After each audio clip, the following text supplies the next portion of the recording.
So what do you have for us, Lisa G? Stern Show writer Benji Bronx says he plans to lose 50 pounds this year after starting the new year, weighing it at 206.5 pounds. Yeah, I saw that on his Facebook. Oh, Is that right? Yeah. He comes to life on that Facebook. Right. He instructed his Facebook friends to only comment if they were Black, Hispanic, or Asian. Yeah, he does a lot of material on Facebook that I don't even understand. I'm in the Benji world because of that Facebook. And he goes, I want to lose 50 pounds. If you want to comment, you have to be Black, Hispanic, or Asian. And I go, I don't get the joke. Oh, it's not a joke? What was that? I just wanted, I wanted to see who, like, I just thought it'd be interesting. Like, okay, all right. We're starting off great this year. I thought it'd be interesting to hear from Blacks and Hispanics. What difference does it make? I don't know. That's a very racist thing. I think he's trying to be funny, personally. I do, too, Yeah. and he won't say that. No, he's Andy Kaufman. He stays in character. The shtick is really working out well for him. Time to try. Here's your resolution. Nobody knows his character. Try a new shtick this year. Honestly, I love you, but try a new shtick. Like, try being real. Maybe I'm not into real. Yeah, but it's not.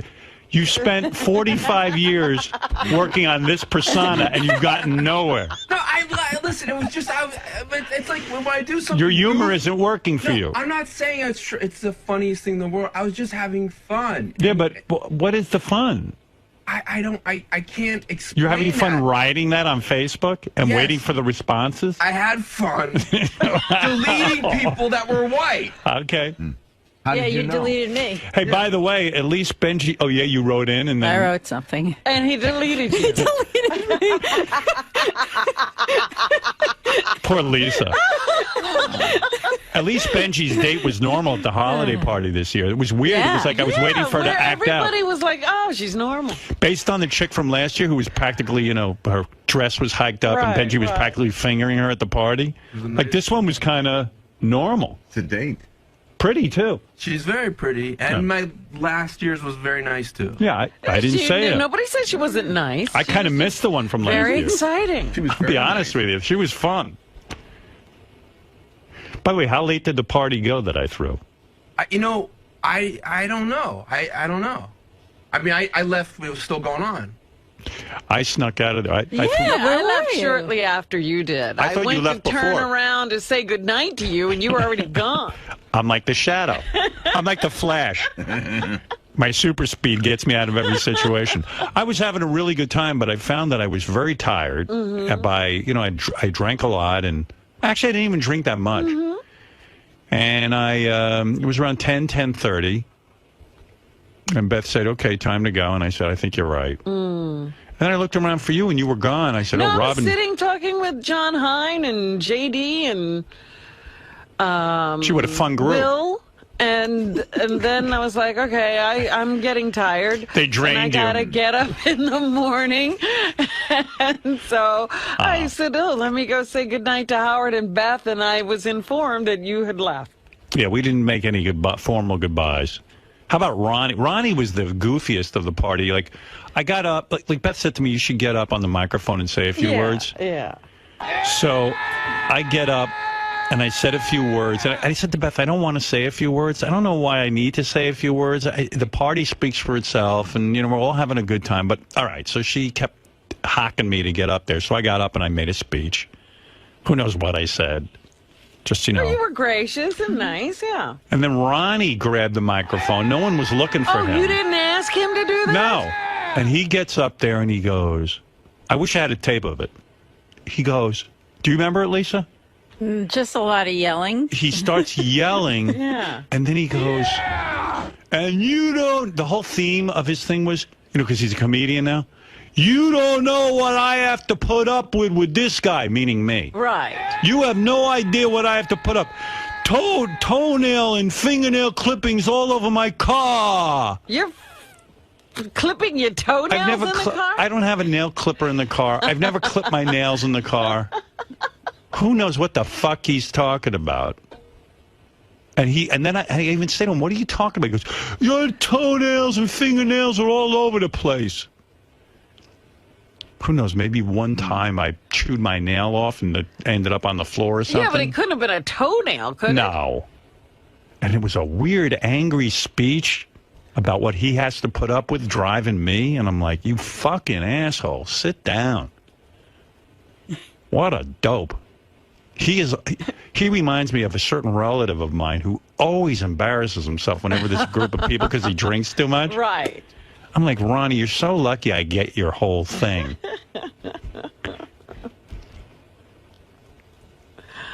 But he always, I don't know, I thought you had asked him to do that. No. He volunteered to get up and make a speech, and it was just a horrible speech. It's just horrible. And I was like, you know, it's a good thing I have a sense of humor. But what is it about drinking that makes him all of a sudden think he's a public speaker? Well, what it is he got in with these strip clubs and he became this persona. But how many times have we pointed out to him that it's awful? It doesn't matter. But wherever he is, he thinks he's opening up a Rick's Cabaret. So he gets up and he starts screaming. It's like, you know, I can't even do it. He's like, Right, it might as well not be a microphone because he's yelling to people. He's like, yeah. He starts with that, and then he starts making insane comments into the microphone that aren't funny. And nobody cares. Hey, Howard. Yeah. I hope to have this in the next 2 minutes. You have it? Yeah, apparently Doug's got it, so he's sending it over right now. I love great. Doug. Beautiful. You got to hear this fucking speech. Because I don't remember. I just remember him yelling. This is the greatest news I ever got. Doug got it. Yeah, Doug's always got a recording device on him. Son of a bitch, I said, don't record anything, and he got it. And now I don't know whether to be angry or happy. When it comes to Ronnie, I'm happy. I mean, wait till you hear. I mean, it's just the angry. First of all, I have been so good for this guy. And I do recall thinking, why is he saying those things about Howard? Because he thinks he's funny. He really thinks he has a sense of humor and he's an entertaining guy because he goes to the strip clubs and all the strippers tell him he's funny. Play these things every time he does them.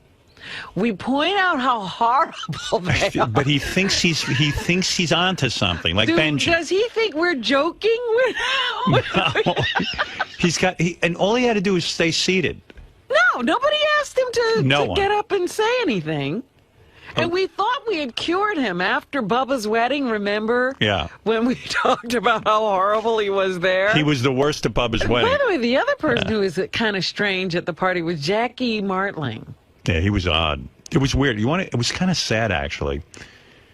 I'm sitting... Oh, that's funny you bring this up. When we get the Ronnie tape, I'll bring it up. Okay. We should be commercial-free today. I have too much to talk about. I got to the party, and I kind of said to myself, rather than kind of flitting around, I'm going to try to, whoever I speak with, have a real conversation. Uh-huh. Which is why I left at 10:30, because after all that real conversation, my throat hurt. Like, I couldn't talk anymore. I was dry. Like, I never get to talk to Fred. And I vowed when I got over there, I said, I love Fred. And actually, we were having a really nice conversation, but there's one thing about you I got to say. You turn your back for a second, which I did, and you get deluged by tons of people. Yeah, it's hard for me. I couldn't get back to you. It's hard for me to have a real I was having a real conversation with Fred, but somebody always comes over and interrupts. Mm-hmm. Well, that's like Jay Thomas. That's the curse of being you. Is everybody wants FaceTime with you, and they've got to have. See, I thought there was something wrong with me that I'm unable to carry on conversation, but I realize it's not me. People really are anxious to talk to me. They really want to talk to you, and some of them have things to say, and others just want to talk. So one of my goals was to really talk to Fred and have a drink with him because I love Fred. And it was nice. And Fred's a great guy, and Fred's been my friend for now 30-something years. And so I really said to Beth, I really want to talk to Fred. I got there, started talking to Fred. 2 seconds later, I'm not talking to Fred. And I don't know when I'm ever going to have this real conversation with Fred, but next year. Maybe. It's like the same conversation I want to have with my father, but we never seem to get to it. We should Either my mother interrupts. We should have a summit, me, you, and your dad. Why not? Yeah, just the three of you get together. There was a day I actually drove to my parents' house where I was going to have a real conversation with my dad. I said, I really want to know things about him. So I get to my parents' house. I sit down with my dad and my mom and talk to my mom and talk to my dad. Then I start this very heavy conversation with my father. And 2 seconds later, my mother goes, I don't feel good. Ben, I need water. So I go, what? I need water. I feel dizzy. Then it all became about her again, and we couldn't. Never she didn't completed that conversation. No, so I have this fantasy that I'm going to get my father alone at some point, which will never happen. I was going to say, have you ever just said, Dad, hey, why don't you and I do something? No, it would hurt my mother too much. And then my psychiatrist said that your mother's going to have to deal with it. I said, well, I tried, and she got dizzy. She knows how to bring you back. But anyway. But with Fred, it's like the same thing. I really had made a plan and there were people I want, like you, I want to have a conversation, but it's impossible.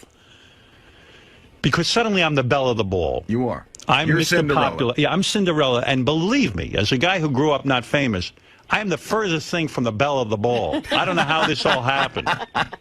Trust me, I remember many parties where I sat in a corner. But that whole time you were saying to yourself, everybody should be talking to me. I'm the most interesting one here. And you were right. I was walking around, we're having hors d'oeuvres, and the party was great. I have to say, we had tons of food. Everywhere you went, there was tons of food. And to me, you see, this is what I explained. To me, when I go to parties, I can't stand when there isn't food. So this party that I threw, every 2 feet you went, there was a tray full of food. And then you went over and there was a oyster bar, a shrimp bar, a sushi, a this, a that, the other thing.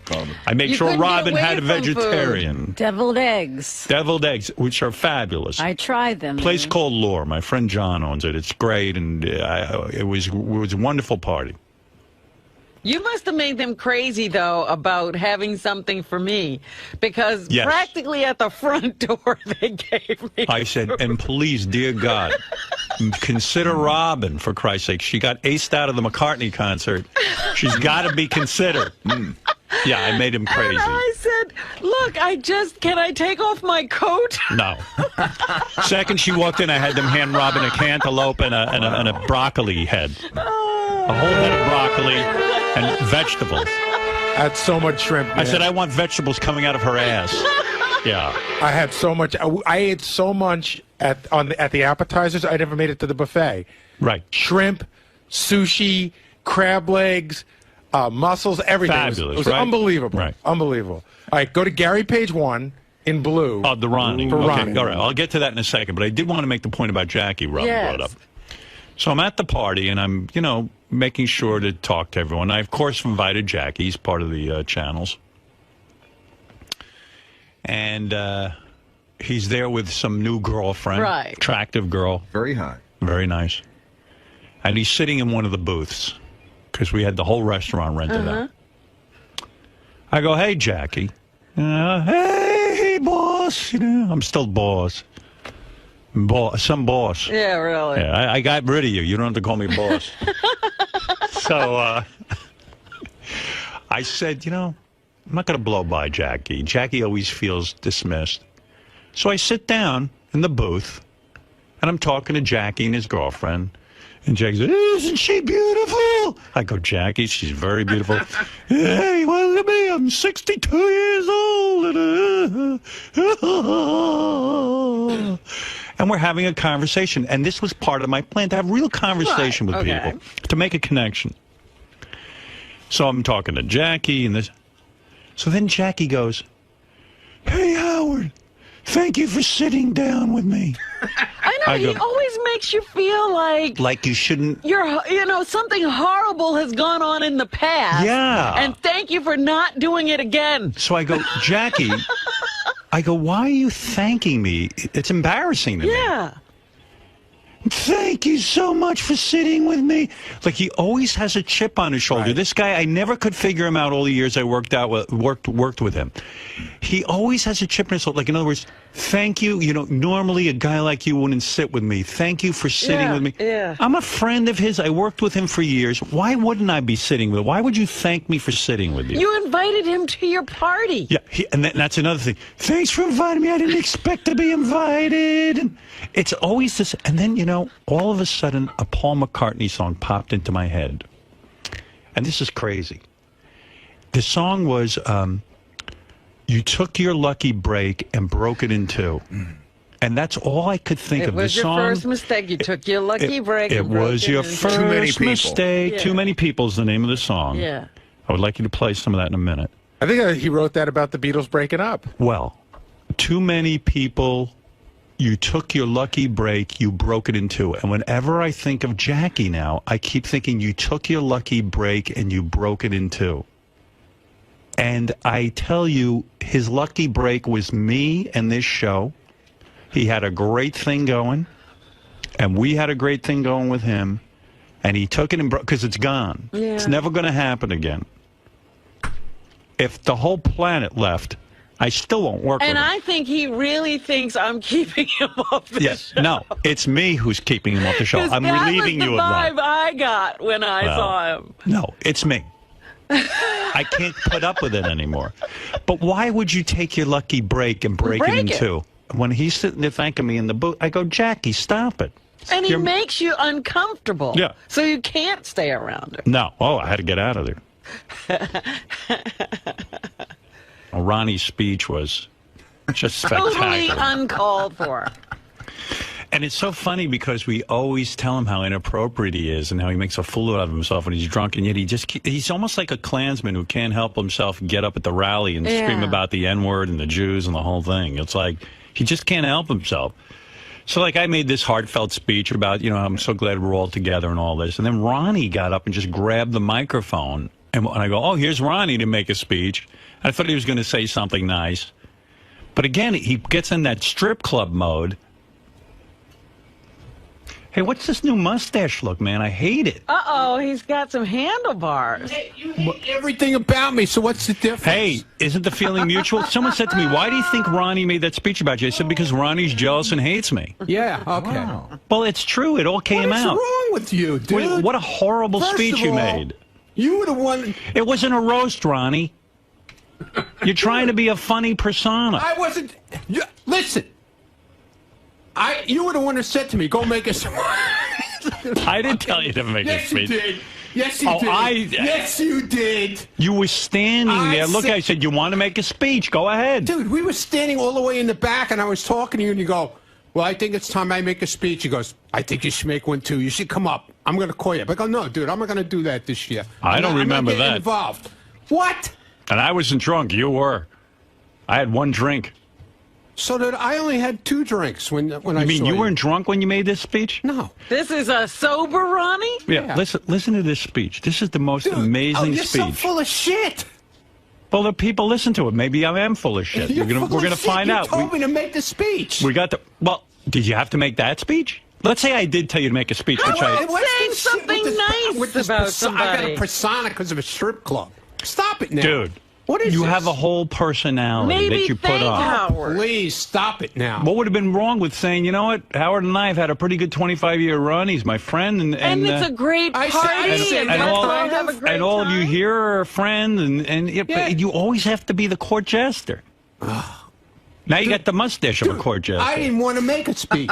You would have wanted to told me to make the speech. Well, you certainly made one. Okay. The truth came out. Oh, yeah, the truth came out. You had to do it. Okay, I had to do you chose what to say. Shut up, you. No, I wrote this speech. I had to help you up the stairs. You couldn't even walk. You heard what are you talking about? You heard of Johnny Carson? This is Ronnie. She had a good time. She was so drunk. She couldn't. You were gone already? Yeah. You had to see her leaving the place.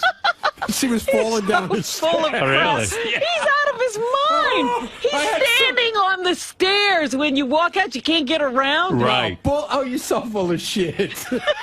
Robin, you heard of Johnny Carson? This is Ronnie Carson. I had to help her into her car. Come on. He did not do anything. Yeah, But you see how he has his perceptions of all. Like I walked up the steps and said, "Oh, what are you doing standing out here?" I mean, it was a lovely party. That's some It was speech. great. I said it was a great party. Listen Thanks to this for speech. coming to my party. Here's the speech. Yeah, that was the other thing. Thank you, boss. Yeah. There's that yeah thing he does. He does that everywhere. You know what it is? He goes to these strip clubs. Right. And they, you know, he thinks he's going over the footlights. He's... But you know who he is? He's Hank Kingsley. Right. Who's that? Those who need to know, no. You don't need to know. From Larry Sanders. Okay, All right, here we go. Never was. 25 years I'm with this man. 5 years I'm with this man. 25. No, 25 Oh, years. 25 years I'm with this man. I don't know how I did it. I don't know how I did Yeah, it. you're so horrible. Farts in the car. Farts in the car. He cuts his nails in the car. Cuts his nails in his car. He's been going around saying that forever. I don't even have a nail clipper anywhere near your car. Where do I clip? Why do you keep telling people I clip my nails and fart in your car? I don't know. That's I what made it up. I made it up. Well, I don't know. Do I clip my nails? I've never clipped my nails in your car. Okay. Maybe I bit a nail off one time. All right. You find nail clippings all the time in the car. Yeah. Okay. Well, I don't know how they get there, dude. Okay. All right. My persona. I made it up. Well, yeah. Okay. I don't know. Who would make something I like don't own that a nail up? clipper in your Who car. Would make something I don't like have that a up, nail dude? clipper. I don't have a nail Yes, clipper. you do. In your little bag, you have a nail clipper. Go find one. If you find one now, I'll give you So $500. every day in the car he takes it I didn't out. say every day. Did I say every day? So how often do you find these finger or Yeah, tell me.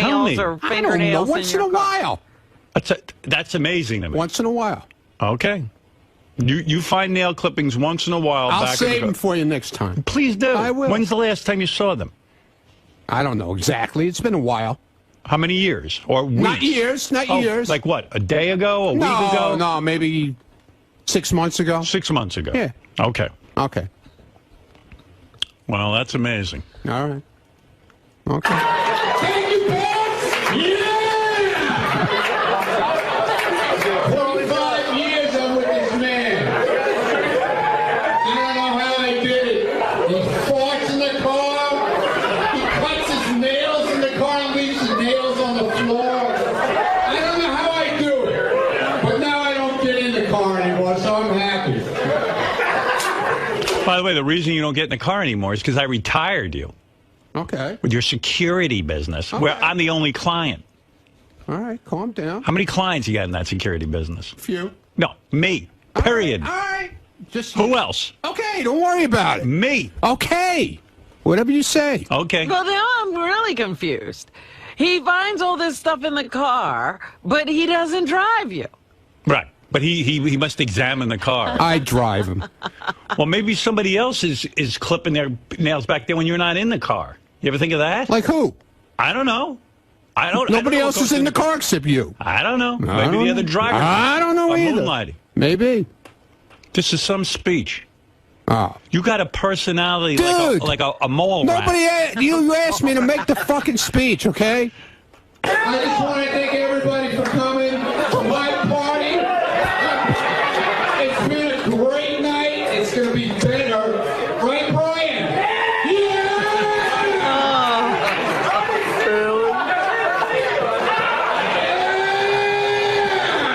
What is that? That's Brian. That's his personality. No, that was Brian. No, that was you and him going at each other. Like Okay. two caribou. All right. Yeah, it sounds like mating. I wish an animal. It's a mating call of I retards. wish an animal had come up and bent him over. It's the yell of a married guy out for the night. That's his old married guy persona.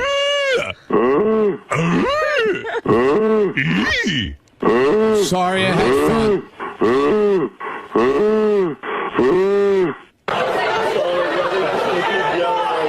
We have a very special guest here tonight. Get up there again. Bubba the Love Sponge wife is here. Ronnie was very impressed with Bubba the Love Sponge's wife. Yes. Heather was The there. beautiful Heather. Beautiful Heather. Stand up and take a bow. We haven't seen you in a long time. All the people, that's who he was zeroed in on, Bubba's wife. Exactly. Yeah. So did you take her over to Rick's Cabaret? No. You didn't? No. Or you did, and you're just not saying? No. Then why are you making that face? I'm saying no. You took her over. Did not. The next night, didn't you? Did not. She told you not to tell Bubba? I didn't take her anywhere. I didn't take her anywhere. Did you meet her somewhere? No. Did you meet her at Rick's Cabaret? No. No. Mr. Rick's over there. Yeah, Mr. Rick's. Everybody have a good time. Yes. That's the Ronnie speech. Everybody have a good time. Everybody, let's dance.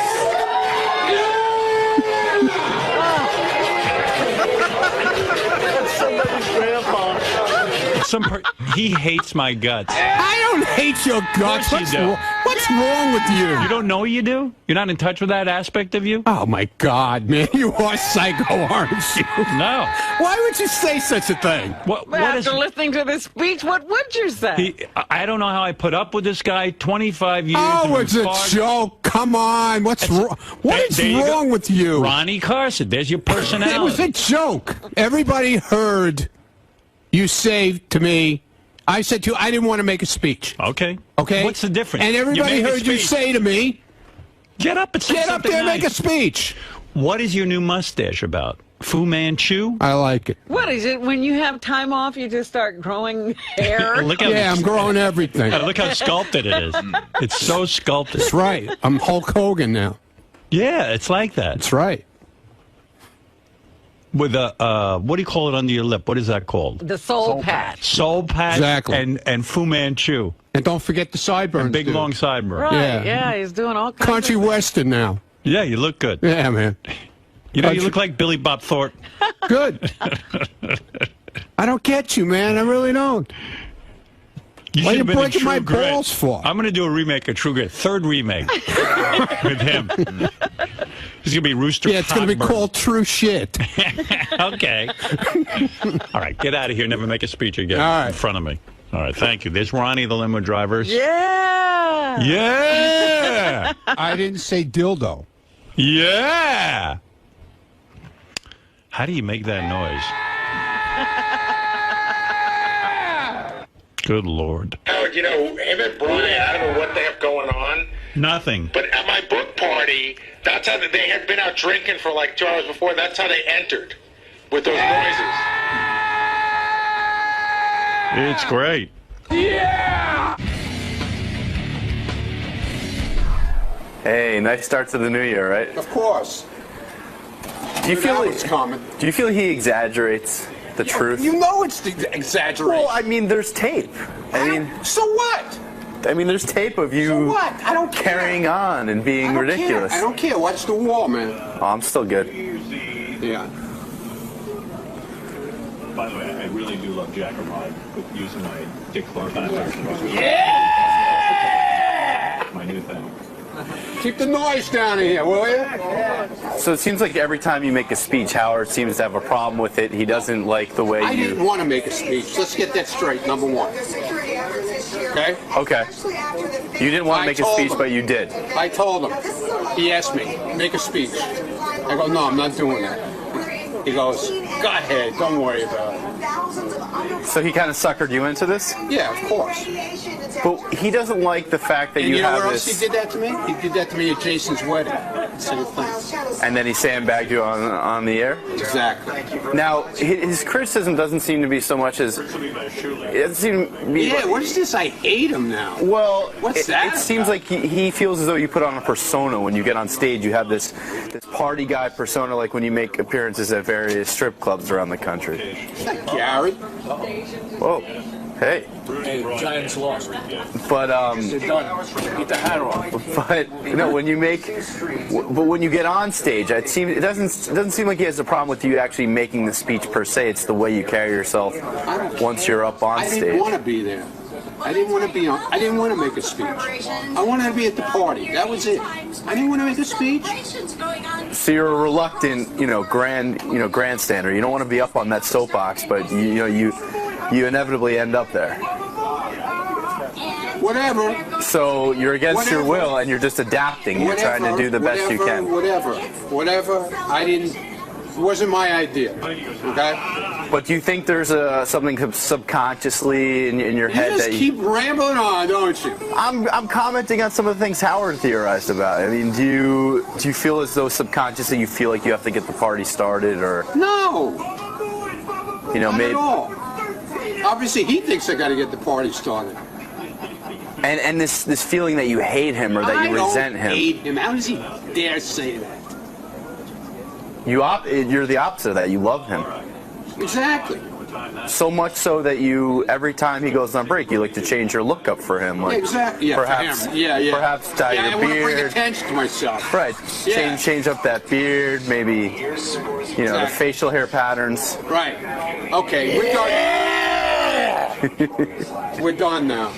Steve, you've probably covered many press conferences and seen people speak in public in a public forum. That wasn't a public forum. It was a private I'm just forum. saying, does Ronnie have what it takes to really MC and really lead and grandstand and carry on? Does he have that type of stage persona? Tell him your favorite line. Go ahead. No. It is no secret that I love listening to Ronnie, and at that beautiful party, Ronnie was one of the highlights for me. I love listening to Ronnie. I could listen to him read the phone book. There you go. That's his famous line. Now, why do you get such a kick out of Ronnie's? He makes me laugh constantly. And that's what a true MC or a ringleader like Ronnie should. Ringleader. I like that. When he's given the mic, when he's given the floor, that's what he should do, right? He's just unbelievable. When you listen just now on the show, if you cut up the sound bites from him, it's magic. It's gold. You hear that, John? It's gold. What's gold? My speeches. They're gold. Anything I say, according to Steve on the air, it's gold. Yeah? Yeah. You come on wrap up today? I'll try. Please. Right. That's gold. So you're saying in a way you're kind of like the King Midas of public speaking. He's Absolutely. He's the best. Every time Ronnie comes on, when I'm in the back room there listening, I stop. So why don't you think Howard understands the true gold that Ronnie possesses? He does understand, you idiot. Why do you think he puts me on, you fool? But this is why I wanted to bring my recorder. You understand? For you. Well, obviously somebody did record it, so. And you didn't break their shit. I don't know. I don't know who it was. It was Goodstein. Of course, it's Goodstein. Yeah, it's Goodstein. Yeah.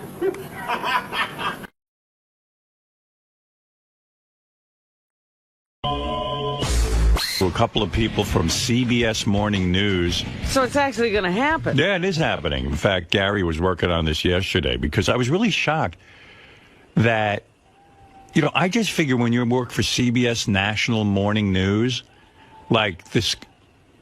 What's that? It's one of the cameras. Scott DePace is on fire because he's going to be working the camera for the CBS Morning News. And he was in here preparing. This is his audition tape. Yeah, now he's practicing? Yeah. Get out of here. That wasn't me. One of my camera guys moved the camera. I'm sorry. I told him to stop. Okay. Anyway, he's all charged up. Says he has it under control. He's Mr. CBS today. Well, usually this stuff's just on Howard TV. Now it's on CBS this morning. Somebody will actually see his work. Yeah, somebody actually get to see it, more than just our fans. So, I walked in this morning and right away saw a lovely woman from CBS. I didn't know who she was at first. She's standing in the halls with a clipboard. None of my guys carry clipboards. I just like that she had a clipboard.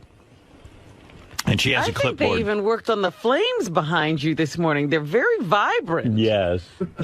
I'm like mesmerized. I didn't realize you have to stare at that the whole show. That is so tacky. It's like I'm in hell. Right. I'm constantly watching that. And today they're really on fire. CBS Morning Show producer was there, woman. I don't know her name.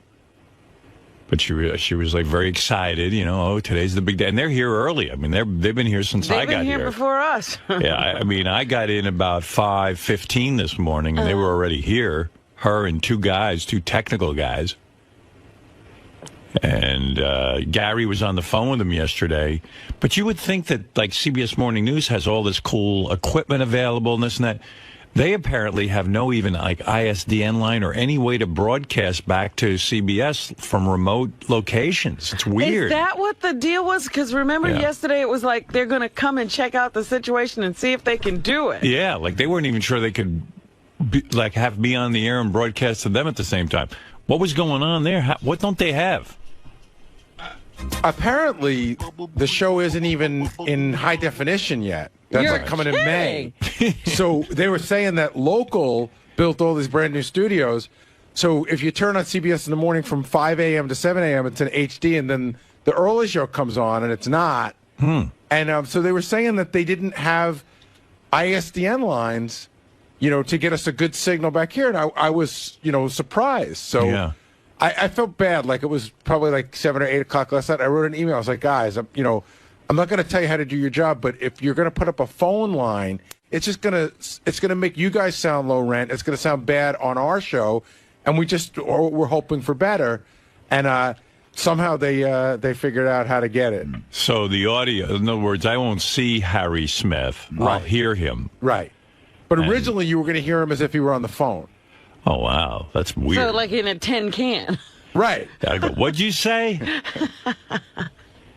And that makes for crappy conversation. It's funny because I've been watching a lot of that stuff, and I was watching a lot of the Olympics. Yeah. And there were just incredibly long lag times between a guy asking a question here and an answer over there. It was very strange. Well, that was the other thing. We were going to You could do better on Skype. Yeah. We were going to give you, by the way, when Oprah does that, doesn't that look terrible? Yeah, it's not great. But they were going to give you a monitor so you could see Harry Smith, and we talked about this, and we finally could figure that out, except it was going to be a second to a second and a half delay, so you'd hear him, and then his mouth would be moving, and it was just going to be very distracting. How come they can't just use like Skype or something, or like GoToMeeting or whatever? You know what I mean? It's like really weird. I saw NBC local news was out during the snowstorm, and they were using something that wasn't Skype, but they said, "Hey, this is our new thing. We're not transmitting this via satellite, but it's over the internet." And it was some weird, almost like a handheld camera. I don't know. The signal looked really good. Yeah, I don't know. But anyway, I'm going to be on CBS Early Show, interviewed by Harry Smith. And the guys are going to put up a picture of Harry Smith in that TV screen to remind me to look at that TV screen, because that's where I'll be it'll talking. be a still picture. Yeah. That's funny. Put up the picture. There it is. I think that's... doesn't that look like it was taken about 10 years ago, too? And he's going to look just like that. Right. I think that's a drawing of Harry Smith. So who is the woman? She's a producer? Yeah, Ginny's a producer over at... What's her name? Ginny. Ginny. Mm-hmm. She was working hard with the clipboard. Yep. She's like frantic, running around, nervous. I like that. She seems type A. She said she was impressed with our group. Of course. Who knew? They don't even have ISDN lines. We do. But they came over yesterday. We had a meeting. She said, I think people are always impressed when we have A, group, and B, we're fairly organized. Is that who you were meeting with yesterday? Yes. He had a whole board meeting in here. It was, Howard, it was one of those things where, now with cell phones, everybody was in a room, and then somebody would ask a question, and everybody would get on their cell phone, and 11 conversations at once in this little room. Wow.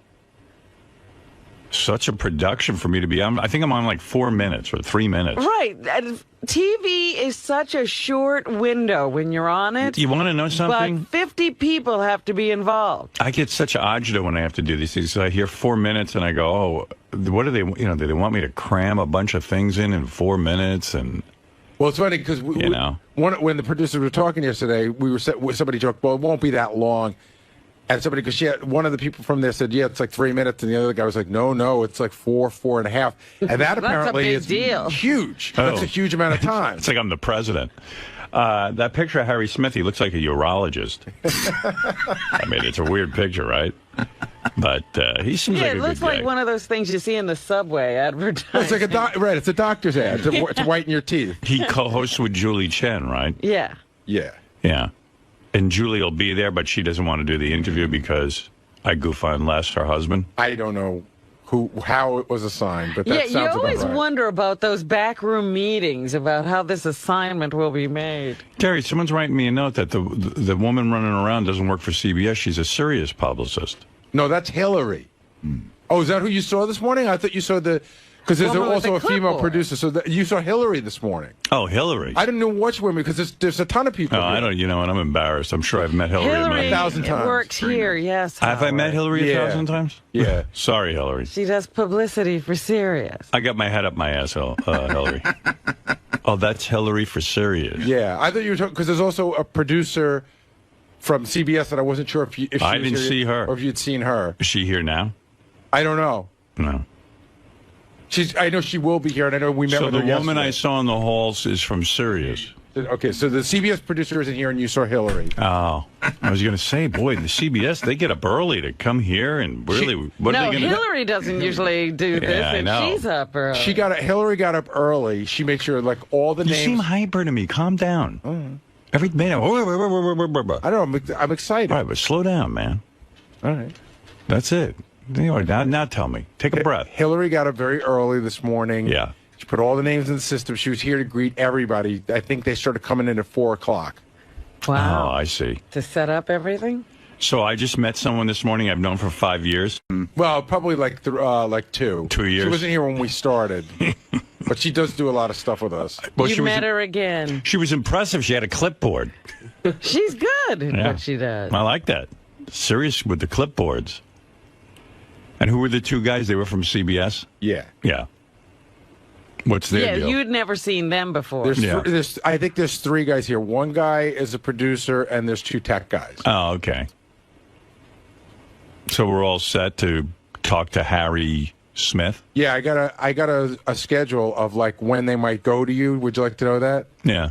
It's on my desk. Because I'll put on my sunglasses, I'll look more handsome. You're going to do this in sunglasses. No, they're just like tinted glasses. Okay. Not sunglasses. Because that would look very strange if Yeah. you're early in the morning. You look like you're a cocaine addict. Or Robin, I have my look, and it's all put together. You know. Yeah, I want to look like, I go for looking like a cocaine addict on TV. It makes people scared of me. Why is he hiding his eyes? Right. I have 5 potential times that they might go to you, but then I found out that they might go to you at these times just to tape you to promote it later. So look good at 7:15, 7:31, 7:48, and 8:01. I want a heads up when they're shooting me, you know. Okay. Or maybe I don't care. I don't even want a heads up. It's just I'm picking my nose or playing with my penis. Imagine they go over to me and they don't tell me and I'm playing, because you know me, I'm always rubbing my penis during the show. That's sort of, you know how Johnny Carson had tics? Yeah. Like he would play with his tie. And I play that with my pencil. I play with my ween the entire show, and I would hate for them to cut over to me and see me playing with my ween. Can you see it on camera? I don't know. Sometimes No, Howard, we can't see that. you can't really. Nope. Oh, good. Because I'm always Your nose, of course, we can see that. yeah, I'm always rubbing my penis under the console. Well, that was very cute, Scott. What? He's like, your nose, we can see that. I said if you're picking your nose, we can. Well, of course you can see that. Everybody knows that, Scott. Sorry, Robin. Pointing out the obvious. Yeah. When he goes off Rush Limbaugh's script, you know, he has a whole different personality. All right. Thank you, Gare. I'm still wondering what they did to these flames. They're driving me crazy. Did you guys tweet the flames for CBS this morning? No, we're going to put a logo in that. So we had to pull our diffusion out of that, which normally clouds it. Oh. So they're clearer just because of that. They'll go back in right after the segment. What logo do you have to put in? It's a Howard TV / XM Sirius logo. What? It's all 3 logos. Matt, make the patch, please. You'll see it right now. Hold on. What's he talking about? They're going to put that behind you. Let me see it. It's coming right now. All right. Oh, that's smart. Yeah, it's like, what do they call that watching? Yeah, but could you guys keep it out of my monitors? Like, I don't care if you put it behind me. It will be for the whole show, only that segment we'll put it in. Even on here and here? Yeah. It's very distracting to me. You have to understand, I don't want things to be different. Oh, and it's going to be changing like that? No. It's on a 30-second loop. After 30 seconds, it changes once. Just put it behind me. I don't want to see SiriusXM logos all in my eyes the whole time I'm talking. It makes me nervous. It makes me think of Scott Greenstein sitting in his office. Mention the radio. Mention SiriusXM. Mention. Okay. Makes me gives me nervous feelings. So like a walk and repeat. Yeah. If I put a still of it up? I don't know. Do whatever you want. Who cares? The fuck do I care? I'm just going to try and concentrate on not cursing. They're very concerned. Saying it's changing. Yeah, they were very concerned because they said to Gary like 17 times on the phone, Howard knows not to curse. Of course I know not to curse. I was on regular radio for 100 years. I'm on David Letterman all the time. I mean, what's the matter with you? But I think they're running a delay on me. They're so nervous. You know what? I'm nervous, too, because I haven't... You know what's great about that? Remember when, like, the Beatles or the Stones were coming on Ed Sullivan? Everybody was all nervous. What are they going to say? Can they be under control? Right. They had to cut out half of Elvis's body. Yeah. Yeah, I know. They were afraid of Elvis moving his hips into the camera. And the Stones had a word in their song that, they were hoping they wouldn't say. Dan Foreman, like crazy people were coming on. Dan Foreman wrote me an email last night. He said that, in fact, CBS Morning Show did promote a rare appearance by Howard Stern. They said it was rare. And I think they ran it during Letterman's show. But there wasn't much promotion for it. And quite frankly, it is rare because I had no interest in being on CBS this morning. But when they said, we need you to talk about Jay Leno, I went, okay, I'll do that for you. Did you see the show? No, I saw the opening, which was the only thing different, and I listened to some of the monologue JD played me, but it's the same. That's what I did. I saw the opening monologue. And right. I think I got tired of it. Yeah, I mean, it's the same boring Jay Leno show. But, I was thinking about Jay Leno last night because I knew I was going to be on the show today, and there's a guy in the Las Vegas newspaper who's way on board with the same way I feel. He even mentions me in the article. And the guy's name is... I'll tell you his name. The guy wrote this...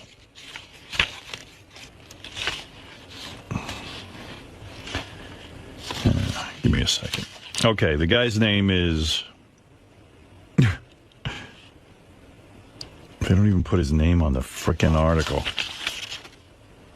Christopher Lawrence. Yeah, but why isn't it on the article? I don't know. Because the one I sent has his name. Yeah, well, it's from the reviewjournal.com. But anyway, this guy's name is Christopher Lawrence. And he was writing about the Jay Leno fiasco, The Tonight Show. And his whole thing is that, he makes a really good case for what I've been saying, to boycott Jay. Don't watch Jay, because Jay's a gangster. Jay's a bully. He's ever been bullied at school or at work. Any guy who's ever had that happen to them knows what Jay is. He's a bully. And he points out something I forgot. He says, NBC had a case of buyer's remorse. Roughly 7 months after taking over The Tonight Show, the new host wasn't living up to expectations. And you think he's writing about Conan O'Brien. It was Jay.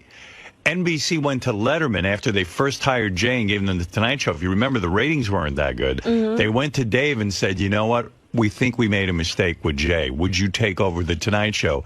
And Dave picked up his bags and left and went to CBS because he had been insulted by NBC. That's what you do. Jay has continually been insulted by NBC. Jay, after 17 years... I don't remember that happening. Yeah, you know what? And then it kind of tweaked my memory. That, Dave could have easily had The Tonight Show at that point, and it had been tarnished for him. It was like, no, you gave it to Jay. In other words... His relationship with NBC had been tarnished. Yeah, and he just was like, forget it. This isn't Johnny Carson's Tonight Show. It's Jay Leno's crummy Tonight Show.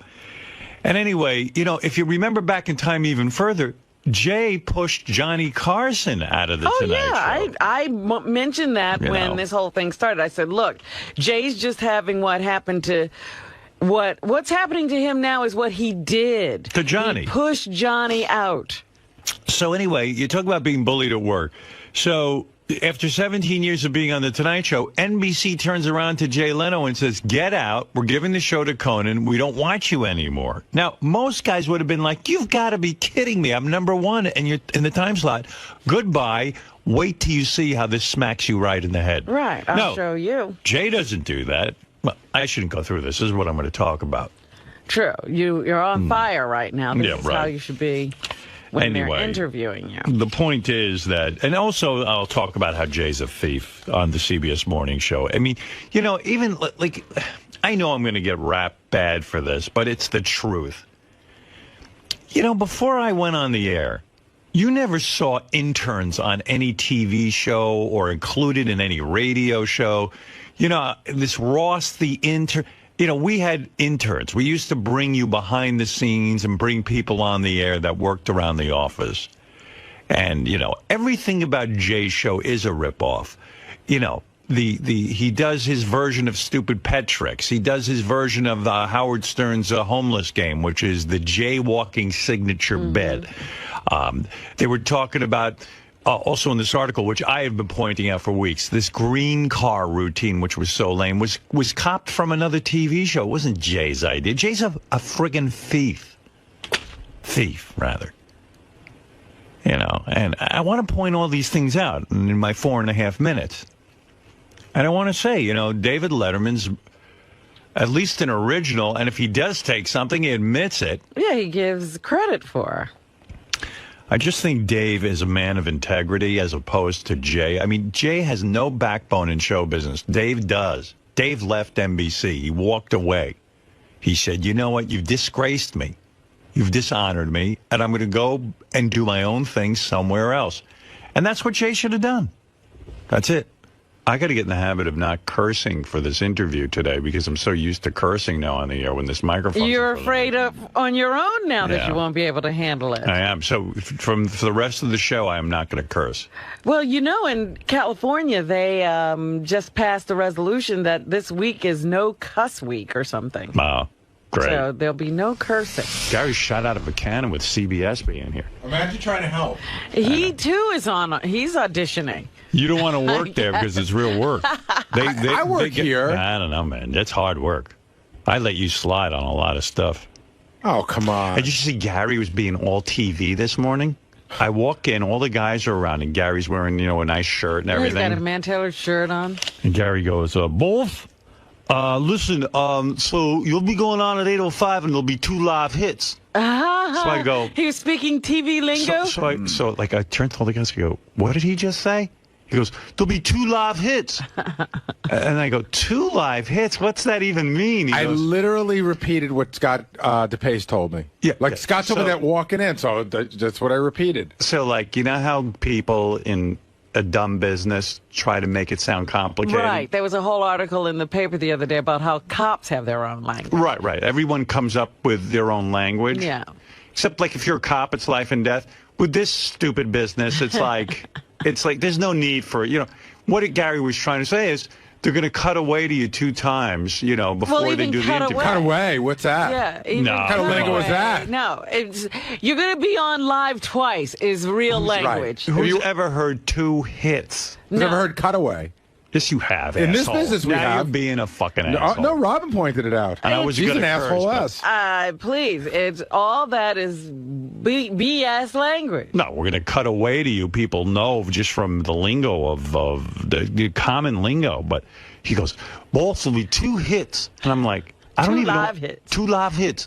And I'm like, I don't even know what he's talking about. But Gary gets like that. Like whenever Gary puts out a memo and we're going on vacation, he goes, we'll be dark the week of March 13th. That's how everybody, like, people send me emails every day. Publicists, send me your dark dates. When are you dark? Because they don't know radio doesn't say that. We're dark. You know, when we were fired from dark. NBC, we're on vacation. When we were fired from NBC, we're dark. John Hayes said to me, Robin, the show has been canceled. I was like, what are you talking about? You don't cancel things in radio. You get fired. Okay, so you've been canceled. Are we light when we're here and dark when we're gone?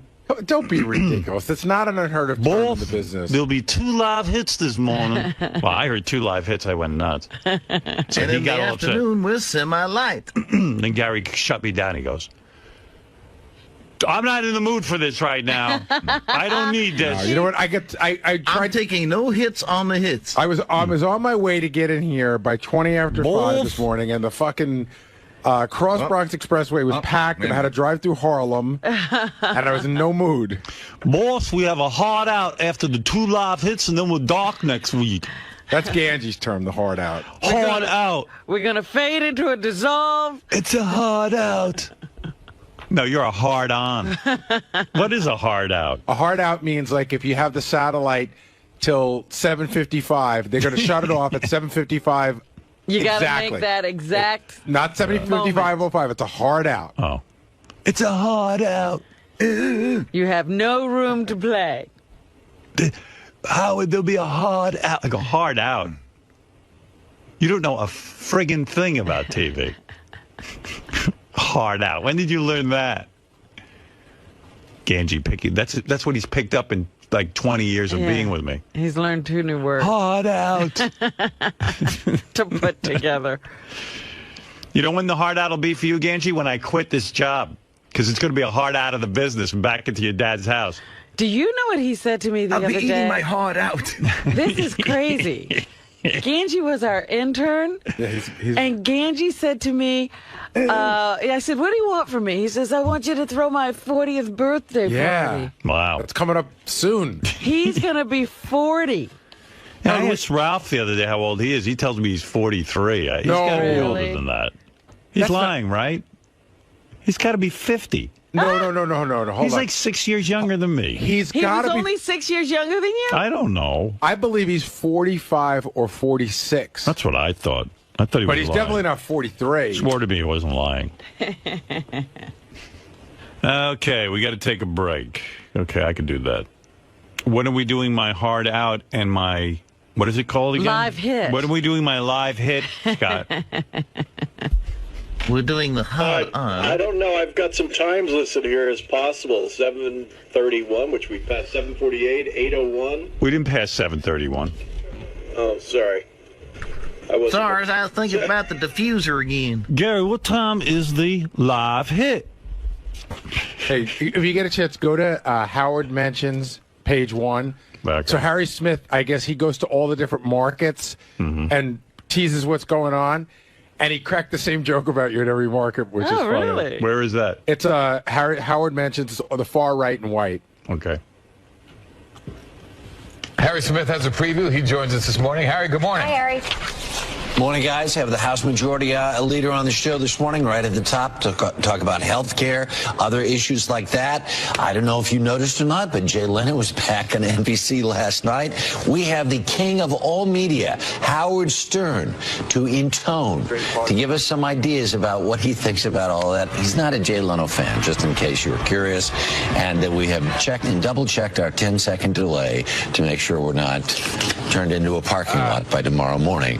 Also, good. I'm glad somebody's listening. Harry, you have to give us a Baba Booey.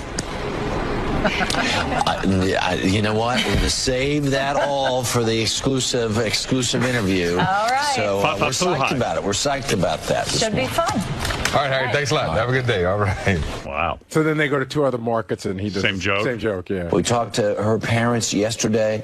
I mean, there they are. They're sitting with the district attorney who's ready to charge this guy with murder. And they are somehow holding out hope against hope. It really is an extraordinary story. We're going to talk about that. We're also going to talk to the king of all media, Howard Stern, about Leno's return to late night TV. I'll tell you what, we're riding right up on the edge here. We have prepared and double-checked our 10-second delay. Wow. To make sure we can get through this segment. We also have, we got huge... Well, the reason he's a pro, Robin, every time he says that line, He makes it new. He's even cracking himself up with it this time. What a horrible job. It's not like he just said it. I think you got to say the same stuff over and over and over again. Just read off a teleprompter. Yeah, and for, 200 markets? Yeah, it's got to get a little annoying. Either he's a pro or he just has no short-term memory. He forgot he said that. I don't know much about Harry Smith. What's his deal? He's just been working for CBS a long, long time. Yeah, huh? Good for him. Okay. What's up? When's our hard out? We have a hard in coming up. Hard on just walked in. Harry Smith is 58 years old. His career started in radio. He worked on various stations from 73 to 86 in Denver and Cincinnati. Right. This is the interesting part. He worked on CBS early show from 87 to 96, and then he left, and we can't figure out if he was let go or if he quit, but then he was rehired in 2002, and he's been on ever since. I remember that being a particularly ugly situation. I think he was cut off the show. Remember, that was the first inception of this. I don't know. They keep changing the name of that show, but there was a morning show they put together. Could have been after Bryant Gumbel or something, and they let Harry go, and they kept Mark McEwen and boosted his role on the show. And then this time around, when they brought in Hannah Storm and Julie Chen, they brought him back. Lucky. They say he makes $3 million a year, and he's an avid cyclist. No kidding. When did he lose his hair? That had to be tough. I should ask him. Say, I have all my hair. I'm lucky. Yeah, Bob. What's up? Hey, now, in Chicago, Bob. Bobby. Yes. You're on the air. Howard. Okay. Come on, Bob. You're killing me. Hey, Howard, I think I want to tell you that Harry's a good guy. He used to do a lot of live shots with CBS this morning. He's funny. He's a good guy. He's got a good sense of humor. And I also wanted to tell you, I'm one of these listeners that actually gets it. I love your show. I got a 3-hour commute every day. You're the best. I'll Thanks, let you Bob. go. All right, Bobby. Thanks. All right, we got to take a break. We'll come back right after these words. You're about 2 minutes away from going on. Oh, all right. Well, I'll do one live commercial and come right back. Looks good. Of course, previous that massive earthquake there, a curfew Parkinson's system has now been extended. Looters were told to do some Hey, Howard, after you do your live read, can you put that book on this side just so it's not in the shot video live read? Thanks. What you needed, of course, are release supplies. Yes, I did. Hundreds of those are You will save it for later. Okay. It's funnier. Okay. 30 hours. Pretty mellow. There you go.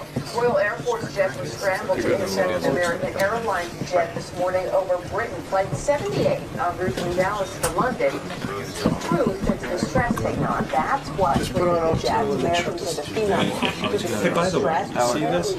No, see? This has got why won't it change? You see that? I'm changing. I can't get it right. Hey, Ralph, can you step around the other side? I'm sorry. Wait, you done, Ralph? I'm okay? Yeah, make sure he's beautiful. Yeah. Hold on, Bob. It's the right side. This morning, that area east of downtown. Right. Just a lot of pictures now. It's home to restaurants with chefs. I'm going to get those all smaller, you know. All right. What is this? This is Beck's beer. Ah, yeah. We were just talking about Beck's beer. I don't know why I'm uptight about this.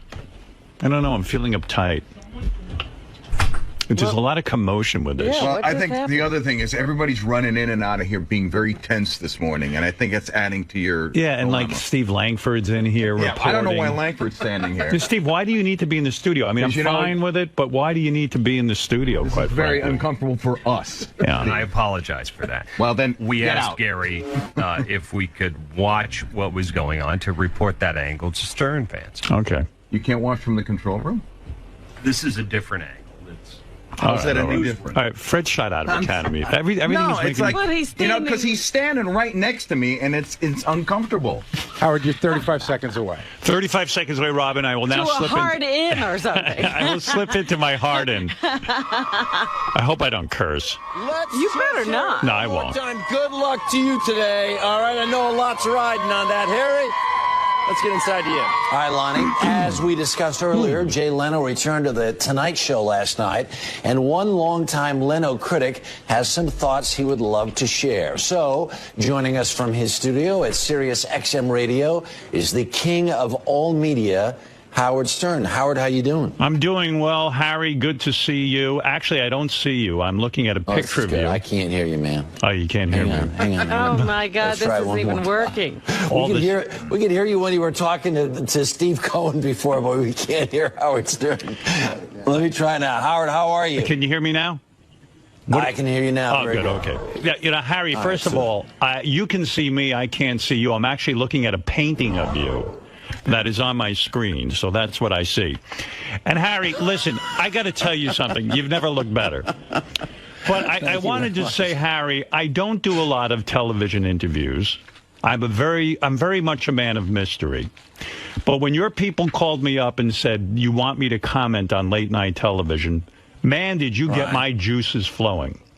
Just the mere mention of Jay Leno's name makes me want to vomit. I don't like this guy. I don't disguise it. And probably what irritates me the most is people in show business are afraid to say how much they dislike Jay Leno, but I am not. I don't need him. What is it? Does it go back years ago? I mean, what is it? It seems very deep-seated in you. Well, first of all, let's look at the history of Jay Leno. Jay Leno pushed Johnny Carson out of The Tonight Show. That was number one. And he did it in a merciless way. And then Dave Letterman, who wanted the job. Oh, okay, he didn't get the job. Fair enough. But look at the integrity of a David Letterman. David Letterman was rejected by NBC. He was told he was being passed over for the job.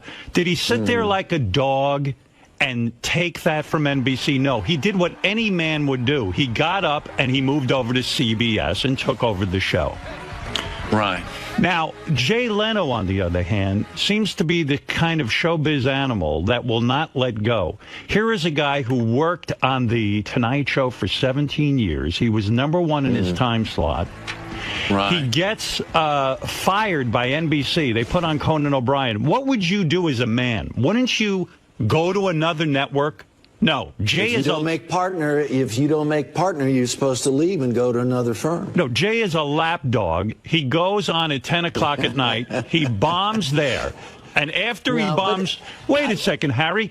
You asked me a question I'm going to tell you because I'm all worked up. All right. I'm worked up. I can tell that. I can tell that. Your heart's beating.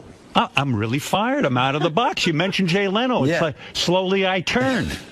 No, but seriously, Jay Leno then loses the 10 o'clock slot, and they say to him, they say to Jay, would you go back on at 11:30, and we'll put Conan on at 12? And Jay goes, yeah, well, I guess I'd do that only if Conan's okay with it. So was Conan okay with it? No, he said, no, I'm not okay with that. I don't want to leave at 11:30.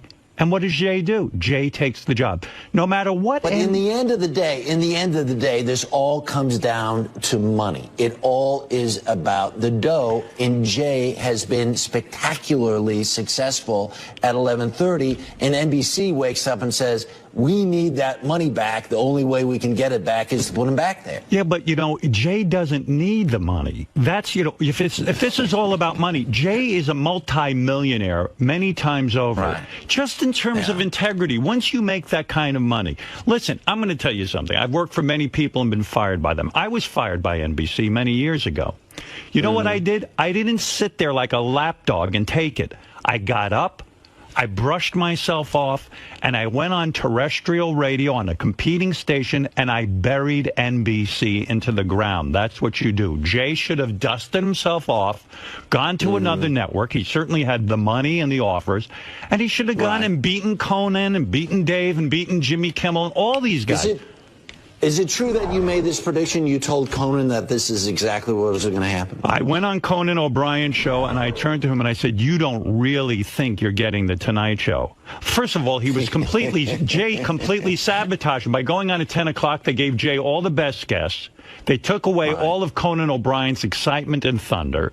They sabotaged him. But there's also no lead-in between 10 and 11 because their audience is gone. Absolutely. And, Harry, the bottom line is this. Your name is Harry, right? Used to be. I'm just kidding. Harry, the bottom line is this. Jay is also a thief, and that's what gets me. That's what gets my goat the most. You know, I've always considered myself an original. I consider Dave an original, David Letterman. I think he's a pioneer. David Letterman once said in an interview, he started putting his mother on the air, and he said, you know, I got that from Howard Stern. I admire that. What Jay does, Jay takes and lifts bits directly from my show, directly from Dave's show. Even this green car bit is a ripoff from a television show in England. They don't have an original thought on that show. Jay's signature bit, jaywalking, was lifted from my show. I've been doing this bit for years. But still spectacularly successful. I have two very quick questions for you. Are you going to go back to free radio? I don't miss free radio at all. You don't miss free radio at all? I've got to tell you. Simon's place on Idol. If they gave me $100 million to take Simon Cowell's place on Idol, I would be insane not to take you. $100 million. That's for 4 months' work, Harry. Even you would take that. Even Julie Chen would take that, and she's married to Les Moonves. So listen, I would of course consider it, but the job is listen. Wouldn't you judge a karaoke contest for $100 million? I would. You'd have to be nuts. Yes. In this economy, I would do it. Yeah, sure. Howard, good to see you, man. I miss you. See you in the park all the time running with you. I know. You're an avid runner. Everybody talks about you. No, I'm on the bike, dude. Oh, you're a bike? Yeah. You're a bike guy. Going the opposite direction. I hate those bike guys. Oh, you got to go? You got something big to go to? I'm going to run you off the road. You have absolutely nothing to go to. You should stick with me the rest of the morning. All right, Harry. Good luck with that show of yours. Two more superstars are here, Reba McEntire and Blake Shelton, to announce the nominees for this year's Academy. I would have stuck with me, not Reba. And they're just announcing what? I don't know. Reba, that was great. You did a great job. Thank you, Robin. I wanted to make you fire. proud. Well, you got all your points out. You're like a politician. You made all your points. I had more to say. But you got the big ones out. But Jay's Harry a wouldn't thief, shut up. And Jay's a thief. Guy. He's a bum. I didn't even get to say I'm here. I was leading into, they asked me about terrestrial radio. I was going to say, I love it here at SiriusXM. Well, that's why it's great that you had the walk and repeat, because you didn't have to say it. He said it first. Right. But I would have liked to have said that. But they cut me off. I was on a roll. You never, 4 minutes, you can't say much. 4 minutes? I've got diarrhea of the mouth. I can't, if I can't finish up in 4 minutes. You know what that was like? That was like taking a massive dump. Yeah. I felt good. It was like taking the SATs. I was like vomiting. Where's that producer? I bet he's thrilled. Get back in here and tell us how he did. I need immediate feedback. Yes. What are they thinking over there? What's the feedback? They should have let me go longer. Are they coming back to him? Letterman's got to be coming in his pants from what I said. Oh, he's only wishing he was up in his room. Yeah. Watching it with one of his girls. Letterman literally wishes he was coming in his pants. Where's that producer? Or are they done with me? They ran out of here. Remember, that's what he used to do. He used to say, you know, I have something I need to watch. Yeah. In my room. I need to watch Howard this morning. Was that his move? Remember, yeah, he would tell the girls to tape silly shows that he needed to watch. Right. And then bring the tape to the room. I love Letterman. Now, that's an original. Where's the producer? I want immediate feedback. What? I think he's just on the phone now. He's probably getting his feedback. Oh, he's getting the feedback. You didn't curse, that's one thing. I didn't curse, right? No, you did great. No. Yeah. I felt I had to talk very fast because I wanted to get a lot of points in. Yeah, and Harry was trying to interrupt there. You were good to box him out. That Harry had to keep interrupting me. That's the 2 words. Yeah. Well, here's Howard. He did try to present the view that Jay makes a lot of money for the network. Right. But who cares that? Why is Jay making that decision? You made the point. I understand why the network wants it, but why would Jay lower himself to do it? Cyrus, you're on the air. Hey now. Hey now, Cyrus. I just finished watching you on TV because the TV was the hit of the radio, but you were great and on fire. And I was amazed that Harry was actually agreeing with you. Like, he didn't present the other side. He just had your back on everything. Harry understands that I'm an intellectual and that I was making He saw this through a professional in the business. He saw that I was on a roll and he knew to back off. Thank you, Cyrus. Dan, go ahead. Instant feedback from our audience. He'll have work to do when Reba's there. Right. Well, yeah. He'll be talking a lot during Reba. Well, Reba, how are things for you? Well, I got to tell you, country music's never been better. Well, what do you like about country? Harry. Hey, Harry. I'm a real intellectual. How did I look? Dan, go ahead. Oh, you should have worn your space helmet. I was thinking about it, but there's no time in 4 minutes. They wouldn't take him serious. If they'd given me multiple, you know what I should have done? I should have the space helmet to start, and then take it off and go. Yeah. Oh, sorry, Harry, I was busy doing my other job, NASA astronaut. What's up? I don't know what happened, but I said to that guy Steve, I said, "You want to come in?" He goes, "Yeah, just give me a second. I got to make a call." And when I came in here, I think he left. Oh, you no, knew. everything's fine. Everything's fine. I just don't think he I think he was uncomfortable on the air, but everybody's fine. The rest of the other producer and everybody was like, it went great, and they're very. Oh, happy. good. Okay, all right. All right. I mean, that's very, very rare that I do that. They should be kissing my ass all over the place. Dan, go ahead. You're on the air. Hey, Howard, I just want to say well done. Thank you.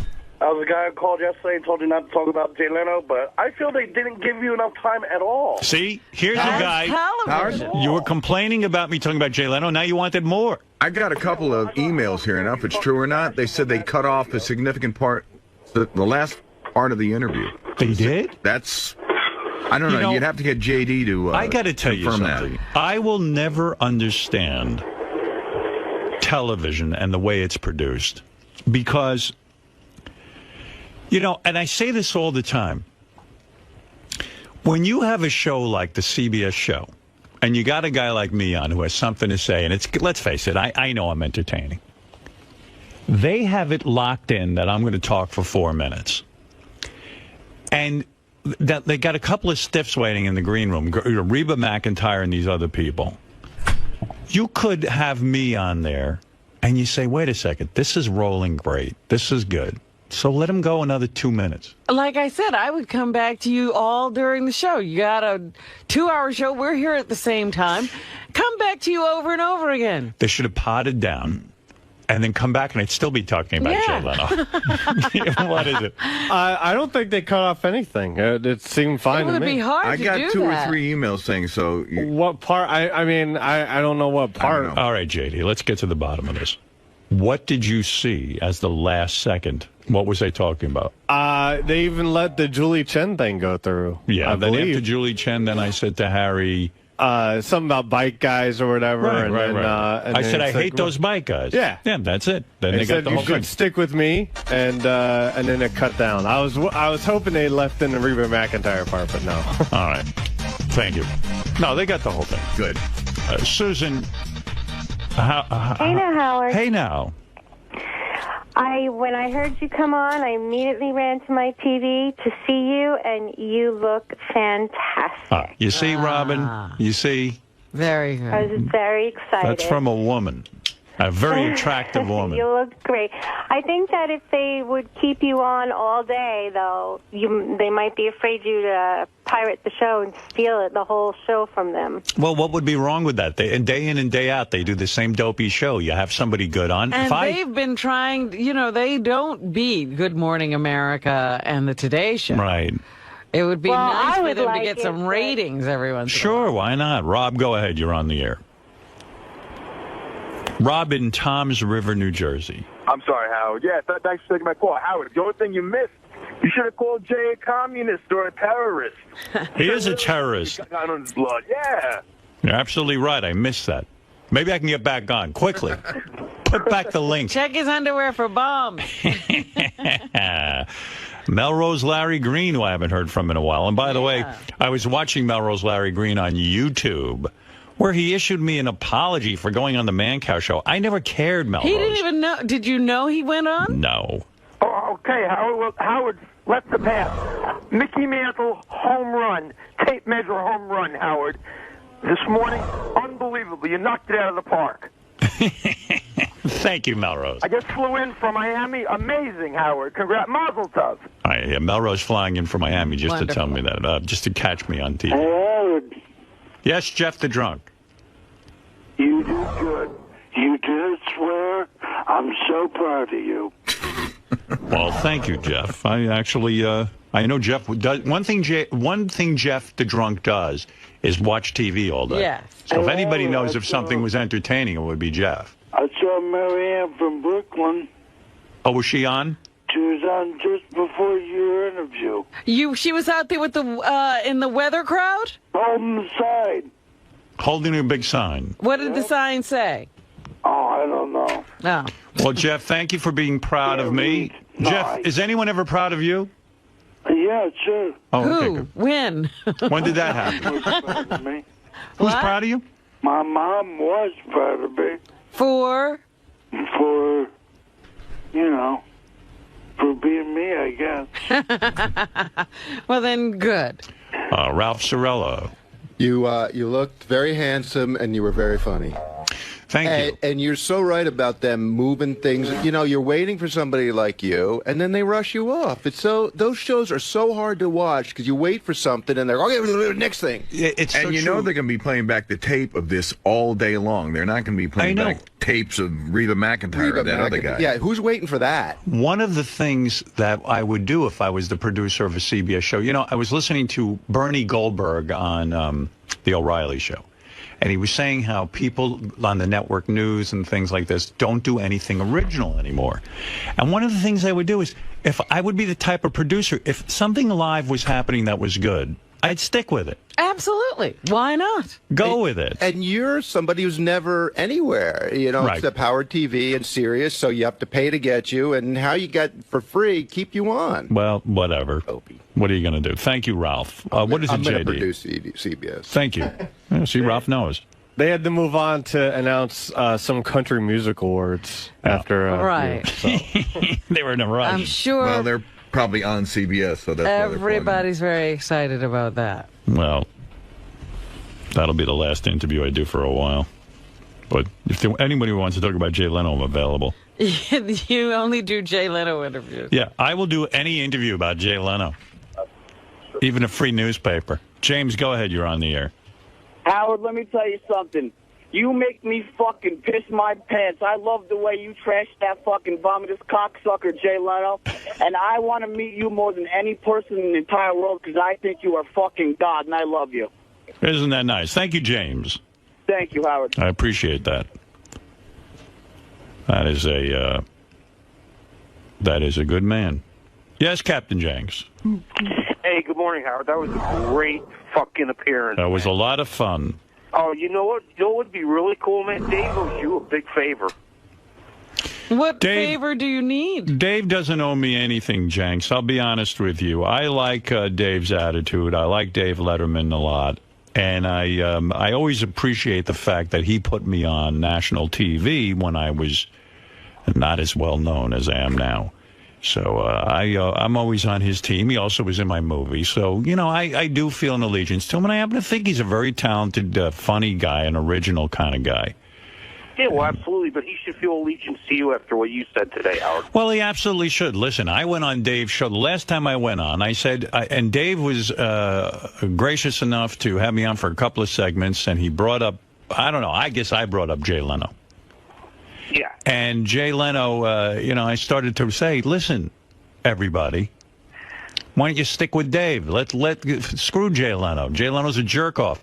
And I think Dave appreciated it, quite frankly, and he should. I mean, I don't think a lot of people are willing to take sides.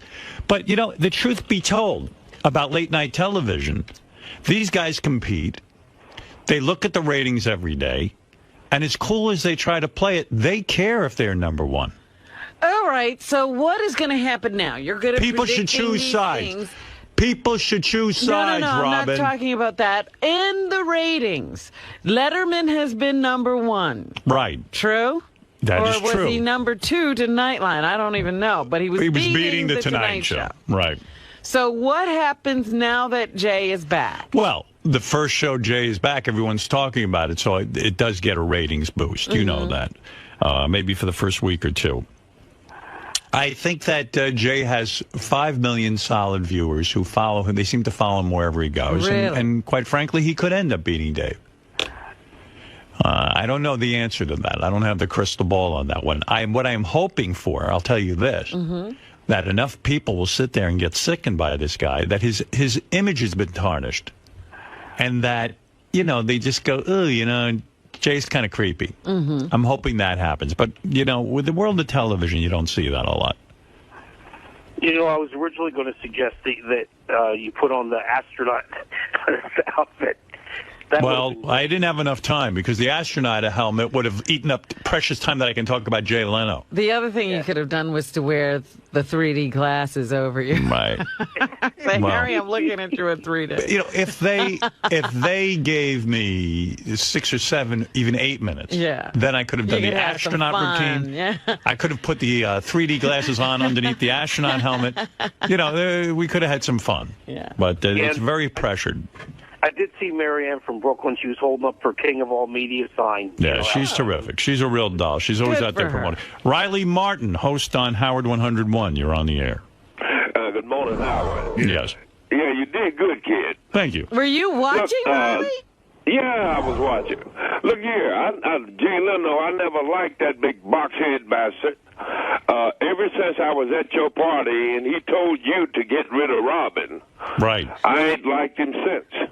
Exactly. Well, you know, thank God I didn't know Riley was watching because it would have made me too nervous. Hey, tell the people I hope that I'm back tonight in real time. The weather's loosened up. Ah, what happened last week? Oh, the weather. The weather stopped us. You weren't on? Yeah, no, they did replays, Robin. I see. The weather prevented Riley from being on? I'm shocked. Yeah, Big Jim 𝗦𝗵cie𝘄𝗿𝗍 chose some marvelous material for the 4-hour show on this past Friday. So they did good. All right. Thank you, Riley. Let's go to He will be live. My dog Bianca wants to talk about my appearance recently on CBS. Okay. Oh, you liked it. Bark once if you thought I looked handsome. Bark twice if you thought Scott 𝗦𝗵cie did good camera work. No. Nothing. One That's bark. only one bark. Well, thank you, Bianca. Bark twice if you want to get in Robin's pants. Wow. Well, she's a female dog. I don't know. She wants you. Every time I mention Benji's name, she goes, no, Benji. Say, oh, I liked her. Benji. My sister's on the phone. She rarely calls in. Yes, Ellen. Hi, Hal. Hi, honey. Listen, you were fabulous. I had to really call in. You look great. I look better than ever. Yeah, you do. You were precise. You got your points out, and I've been around a lot of politicians. You are the best. You should have been governor. I should have been governor. Believe me, I'd be less of a disgrace than this guy. Oh, my God. We'd have so much less anxiety in the governor's office. Oh, my. What? I'm sorry, Ellen. Go ahead. No, it's a bad connection, but I'm just so proud of you, and you were wonderful. That's all I called in to say. Thank you. That's my sister Ellen, who is wonderful. Thank you. Okay, bye-bye. I tell you, no one really talks to me about the radio show. I go 4 minutes on TV. Everyone wants to talk about it. Steve, how'd it go this morning? I thought Howard did a great job. I mean, as we expected, he had some really great insights. So we really appreciated being here. Thank you. I've been in like sort of show business for like 30 years at least. Mm-hmm. I've never heard of a live hit. Have you? I mean, you really should be making fun of 𝗦𝗵cie. I just repeated what he told me. But that's my point. If 𝗦𝗵cie says it, all of a sudden it becomes part of your lingo. Like, why do you pick it up? You should have been like, I don't say live hit. We've never. I'm going to fight with him on the way into. I mean, no, but I mean, like, why are you saying to me, Wolf, there's a live hit? Like, you always want to act like you're in television or you know something. I want to act like I'm in show business after 27 years. You do.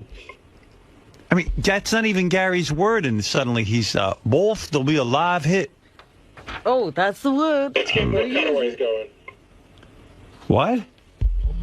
Cutaways. Everybody knows what those are. The cutaways we were talking about this morning. Oh, duh. Oh, okay. What's he talking about? You don't get anything that distracts from your argument. No, live hit was Scott 𝗦𝗵cie's. Why would you say it? I think that's what they said. So why wouldn't you say to me they're going to cut away to you from the studio? I had 14 seconds and I didn't process it quick. But I don't know what a live hit is. I've never heard of that. What is a live hit anyway? That's when they like before the interview they go, we're going to go to Howard Stern this morning. Then they show a picture of me in the studio. You know, they like a quick shot or a quick shot. Scott DePace should start giving Gary fake words. Like, I'll make up some stuff. Hey, Gary, today we're going to be doing a grisinta. Boss, today there'll be a grisinta on the show. Today we're going to do a hard tingle. A hard tingle. Boss, today there'll be a hard tingle. I mean, 30 years of booking live guests. Gary's never said live hit once or... You know. But today was a live hit. Should we go over words that I just started using? But you know, I don't know what live hit is. If you don't know. And is that really, like, did it ruin the day? No, but it's just funny how you are. Like, you try to be like a TV expert with your words. Everything I drives me crazy when he writes a memo and goes, "We'll be dark the following weeks." That is not. That's such like a TV term. It's not. People in radio aren't dark. They're just on vacation. He wants to be on TV. So bad. Well, that's... Howard, here's a fucking hot news flash. I've been on TV for 12 years. You know, where? And then here. Oh, doesn't I'm count. on TV. But you never said live hit. I'm going to give Scott DePace a bunch of words to feed Gary. He'll start walking around saying them. I can't wait. Hard out. Today we're going to shoot 3 aglets. Boss, Scott DePace told me we'll do some aglets today. Okay, What's Gary. an aglet? I'll just be, okay, Gary. You're going to act like it's a real word. I'll give I'll tell Scott DePace to say, like, stoop hits. And then I'll go like, Boss, you know what a stupid is? I go, yeah, it's you. Now, Gary loves terms like he loves lingo. He loves the lingo. Both, there'll be a live hit. I love to work. I apologize if well, get to work. I don't speak the way you Stop like. talking to me and get to work. Loves to work as he opens up another CD. Fucking working. What are you working on? I'm actually taking a look at. They wanted me to watch this Mr. Skin TV show for some feedback. There's going to be 3 easy G's in there. So, Gary, you've been getting a lot of crap this morning about, what was it, 2 live hits? Yes. This morning? And, you know, what is it? Howard doesn't think that you're, worthy to say these television terms?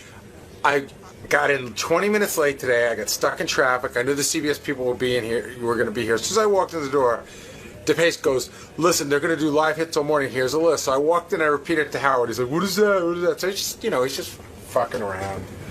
How do you think Howard did this morning? Did really good. I thought he did really, really well. I mean, listen, they asked him for a reason, and he had a great opinion, and it's nothing new to us listening to the show, but I always like it when he's on national TV and people get to see him. I get calls from my relatives who don't listen to the show, and they go, "Oh, he was so interesting this morning." Joan Rivers is here. Joan probably has a lot to say about Conan O'Brien and Jay Leno. After all, if you remember your history lessons, Joan Rivers was the hottest thing in late-night television. So hot, she got bigger ratings than Johnny Carson, so Fox hired her to actually launch her own late-night show. It didn't work out so well. But this went down many years ago, so she's no stranger to what goes on in late-night television. Well, let's find out what she thinks is going to happen to Jay going back. I think they should cut Jay's nuts off. I mean, did she go back to Fox? Did she hang around after they bumped her off? No. Hello. Joan did what Jay should have done. Yeah. Yes. What? What? What? Yes, but what? What? Yes. Hello. Hello, darling. You look fantastic. Absolutely. I look like a fat old pig. Hey, you do not look like a fat old pig. What? You can't lose weight? Can't lose weight. Put those headphones on. That's your microphone. I can't lose weight, but at this... You're so thin.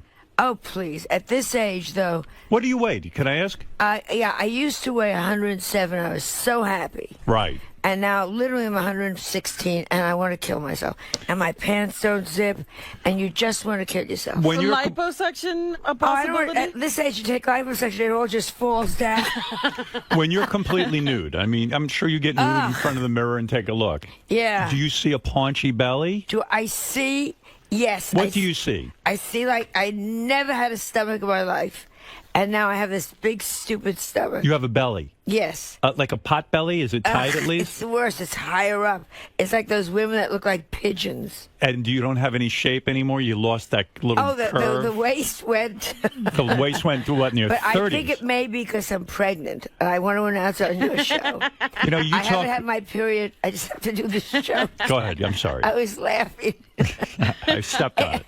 I think I'm pregnant. Howard asked me why. Why are you so pregnant? I haven't had my period for 2,400 months. That would mean you're pregnant. When you don't get your period anymore, Joan, I'm not a gynecologist, but I believe you're right. I believe you are pregnant. I thought of it this morning. I have to say that. Go ahead. But Joan. Well, then you know why the belly. That's right. It's your baby bump. Joan, you even see these women now. And I mean, you're a proponent of plastic surgery. You've always said, look, if you don't feel good about yourself and there's a way to change it, you change it. If you don't like the wrinkles in your face, you pull back a little bit. Right. In fact, Joan has said whether you don't like them or not, you should not have the wrinkles in your face. Right, so you don't offend other people. That's right. It's not about you, it's about people throwing up. Right.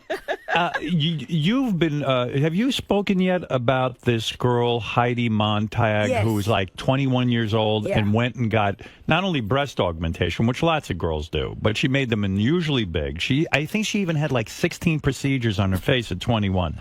Do you think that's going too far? I thought she was stupid to talk about it. Right. Because when you really look at the procedures, she did Restylane, which is a filler. She did Botox. You know, she did a couple of big things. Right. But they all do it. Right. She was just an idiot to talk. I've done it. You mean, what you're telling me is in Hollywood, a lot of young girls are doing this kind of stuff. We just don't know about it. Yeah. For example, you'd see actresses on film. I don't think there's one of them that hasn't had a nose job. I agree. I mean, you look at certain people, and I don't mean to hurt her feelings. You look at Goldie Hawn, you don't recognize her from the first movie. Yeah, Carol Burnett. We all change. Right, and you have to stay young looking. Young looking, and the nose should be a little bit. I saw somebody yesterday in an old movie. I thought, who is that? Oh, that's her before the nose job. Who are we talking about this morning that had some plastic surgery that looked a little bit odd? Oh, we were talking about some guys. Yeah, guys, sometimes it's a big careful. mistake. You got to be very careful for guys. Yeah, we were Robert talking Redford. Robert Redford. You know who he is? Yeah. Oh, that was a shame. I thought that was my Tante Helen. That was Booey. That was My Booey.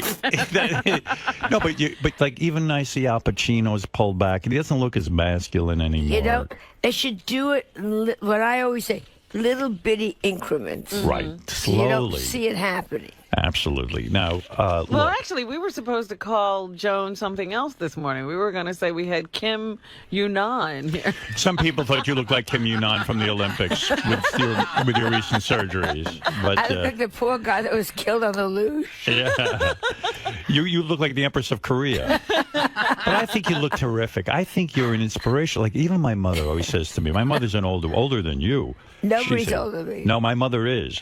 I found the one person. And she even says to me, boy, that Joan Rivers looks glamorous. I know. Then how come I'm sitting here alone? You know, talk about your dating. I understand, and I don't know if this is a rumor. A lot of stuff gets in the press, and you don't know if it's real. You were recently on a date where during the date the guy dropped dead. You're now dating guys who die in the middle of the date. I don't But that's a successful relationship. Yeah, you can't say he left you. And you miss him now. I miss him desperately. He was I great. had to pick up the check. How long had you been dating this guy where he dropped dead on I've the been date? dating this man about 5 weeks. It was like just beginning. It was a new romance. It was kind of a new romance, and he died. Oh, man. Had he already paid the bill? No. No. It was terrible. What happened? Where were you? I'm curious. We were in a very fancy restaurant. I'm not Say in the New name of York. the restaurant.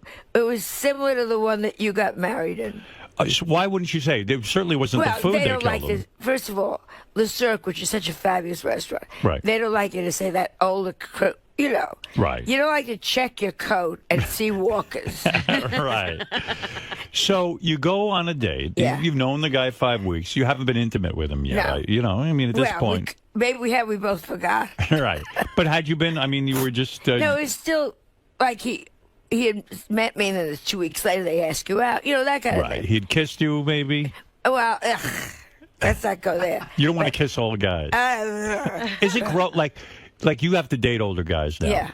Like, how old was this guy who you were dating? Probably 74, 75. Right. Is it like, because inside you feel like a young woman? Yeah. Do you look at these guys and go, I can't believe I'm kissing a 74-year-old guy? No, because he's thinking the same thing back. Nobody's honest. He's thinking, oh my God. Look at what it's coming. My eyes are going to see. Have you dated anyone who's used a walker? No, not yet. No. But they turned me on now. So this guy's 70. A walker turns you on. Maybe you can incorporate that into the sex, the walker itself. You see a guy look at how nicely he decorated his walker. So you see this 74-year-old guy, and okay, it's companionship is what you're saying. And we're having a very good time. And he's from out of town, and we're having a very nice time. Right. How'd you meet this guy? Through a friend of mine. A mutual friend who said, you're really going to like him. The wife died. Right. And he scattered the ashes, and he cried, and he was a nice man. Right. In other words, he had some compassion. He wasn't like the typical guy who's just going to fuck you and leave you. And this age, that can't happen. It takes him 4 days. It takes 4 days just to fuck you. Yeah. Right. So no one can fuck you and leave you. Impossible. Just working their way in takes 2 days. Yeah. The only thing that upsets me is when the moment of climax, they usually call it the nurse's name. Why is it difficult to get inside of you? Because you're naturally dry now? You don't lubricate? Dry? Yeah, dry. 2 Arabs. You have Arabs living in your vagina. That's how dry you are? Wow. Wow. That's amazing. No, but seriously, in other words, you have to. So you're on the date. On the date. At a fancy restaurant. Yes. And you're sitting there talking, have nice conversation. And he's very quiet. He slumped over in the chair? Kind of slumped over. Oh, my God. When was this? This is about 7 months ago. How long do you keep talking before you say, well... Knowing me, I was in the middle of a good story. And you know what? She's very narcissistic. She was like... She didn't really notice that he wasn't contributing. She was looking around the restaurant, looking at her phone. I thought, Jesus, small eater. Did you hey, this guy doesn't eat that much. Do you right away notice? Seriously, I want you to be honest. No jokes. Do you notice right away? Horrible. He just got very quiet. You notice, uh-oh. And he closes his eyes. No, his eyes were open. Oh, no. I mean, I don't mean to laugh. But were you traumatized? Well, you say, I think we better get a waiter here. And you get the waiter. We better get somebody very quickly. And they get the emergency room. But it was too late. And they called the paramedic. I mean, it was a whole big thing. Right. They called paramedics, and he was What gone. do they do? Throw a tablecloth over him? It's very interesting because people keep eating. Do they? Were you embarrassed? I mean, I know you shouldn't be, but I know you're worried about it. I'm just terribly sorry. No, I like it. Show business, right? Show business. You say, hey, this guy's great. He's getting me attention. Maybe we could do a reality show with this guy. We go on different dates, and he'll die each week. Call Entertainment Tonight. Right. In the middle of my grief, I powder my nose. So when all the people are staring and stuff, and then the paramedics took him out. They don't say he's dead. Nobody's going to say he's dead. Right. And they say he'll be fine. He'll be fine. You knew, but you knew in the back of your mind. Yeah. And I had to reach in his pocket to get the American Express card. I was going to ask you that. Like, so does the restaurant ask you to pay the bill? They didn't ask me, but... what do you do? They followed us out to the ambulance. Did they? Come on, tell me the truth. Yes. At what point do you get the check? By the ambulance? I said to them, I'll have somebody take care of this. And that wasn't good enough. So I left them his shoes. You just left the shoes at the table. His shoes and his wristwatch. Did you cry? Were you crying? Were you? No, I didn't. I felt terribly sorry. I mean, I had to call up the daughters and. Yeah, I was going to say, you hardly know his family or anything. I don't know his family. Yeah. Isn't it upsetting in a way? I mean, like here, you know, the older you get, the more death you see. Like all of a sudden you're on a date and the guy dies. Oh, and my friends are dropping like flies. I was going to say, how many friends do you have left? And the horrible thing, Howard, we get Yeah. There's so few of them you have a chance to say goodbye and tell them how you hated them. Right. When you called his daughters to inform them, did they even know you were going out with him? I don't even know. Right. You called up and you go, "Hi, this is Jordan." They go, "Oh, cool. We're getting a call from Jordan." Yeah, they were probably excited. Are you kidding? Did they say that? Yeah. What? No. When everybody, oh, it's Joe Rivers. Do you say to the daughters? I said I was with your father, and we're in the where was it? The hospital now, P&S, Physicians and Surgeons, Columbia. And we're up in Columbia, and he's very, very ill. Right. I didn't want to be the one to say. Right, to break the news. Yeah. Yeah. You said, "Oh, did you ask his daughter if they know any single guys?" No, but I did say, look, I left the 20% tip. I said, okay. Yeah, it's on your father's card. What do you tip when they carry them out, you know? Did you use his credit card or your own? His. His? How did you... No, I set my own. Did you really? Yeah, well, I don't want to really use... You didn't reach in his pocket. Because then the family would fight with you. You gave 20% and the meal wasn't over. Do you think the daughters will try to keep a relationship with you now that he's gone? No. No, I think that would be ludicrous. Did you go to the funeral? Did you even have a conversation with them? Because you were the last one to see him alive. Of course. And you're very nice. Talking? You spoke to them on the phone and you said, "Gee, what happened?" They said to you, "What happened?" Yeah, and then they had a relative that lived in New York that came up and took Do you care recall what you were talking about at the time of his death? Yes, probably a prenup. You were moving that fast along. I was moving. Well, at this age, you have to. And what was the cause of death? A heart attack? Heart attack. Heart attack. Boy, that's something. I'm so sorry for you. I mean, you know, you're trying to feel youthful and appear youthful, and then you're on a date and a guy drops dead. And I had just ordered this really good salmon meal. Right. I couldn't eat it.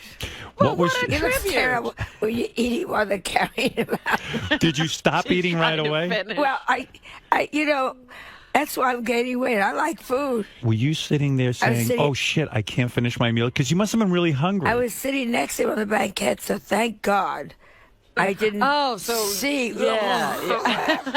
Like the stuff coming He out. didn't even make a noise. And I guess he was rattling. I thought he was laughing. Right. You thought you were laughing at one of your jokes.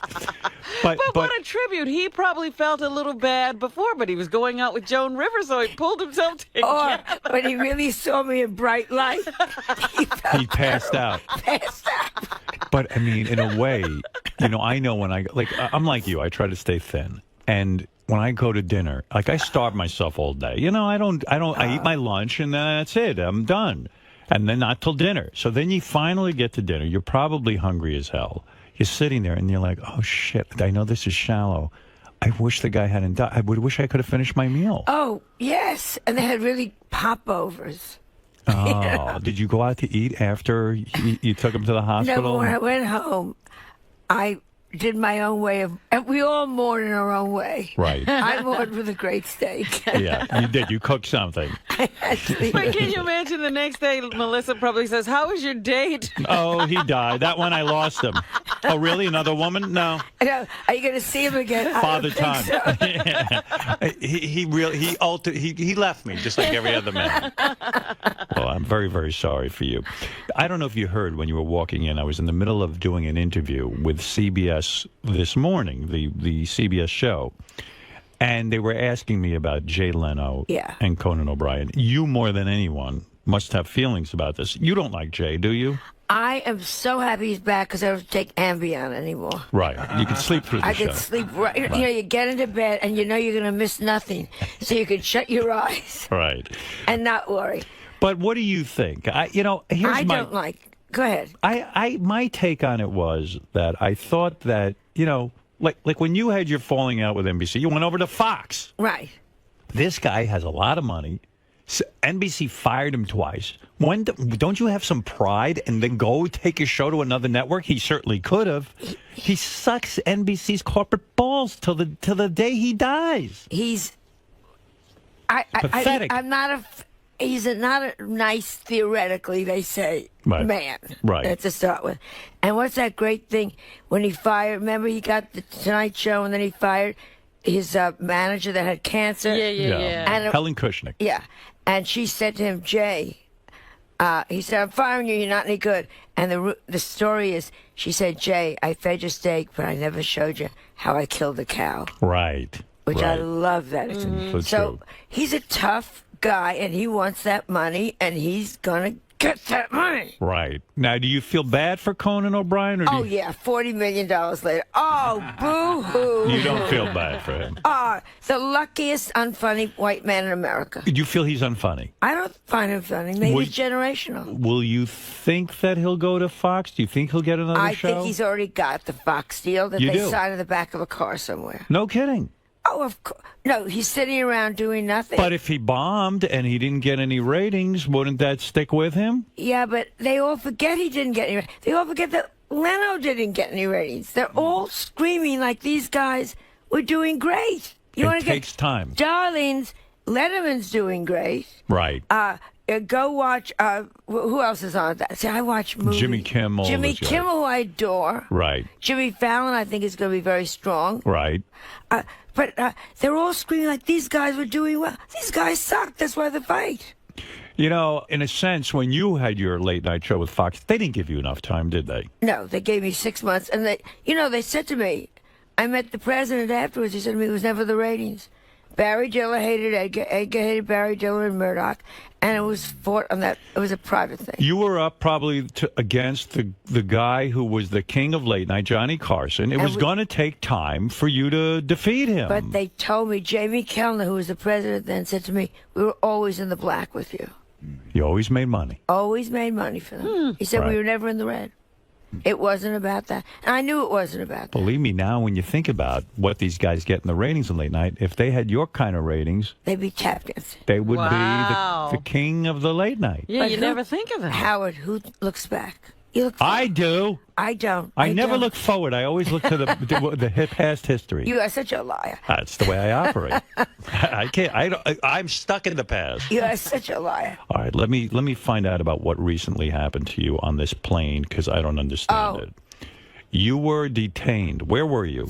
Well, that's the old plane. I just had it happen again. What is it? I was held in Costa Rica. They took me off the last plane. The next plane was 4 days later. Right. And they took me off because one woman, didn't understand that Joan Rivers, a.k.a. also known as Joan Rosenberg, is the same person. So they kept me in Costa Rica with $100 in my pocket. Good Lord. Why only $100? Because I had given all my money to Melissa. Right. Because I said, I don't need cash. I'm going home.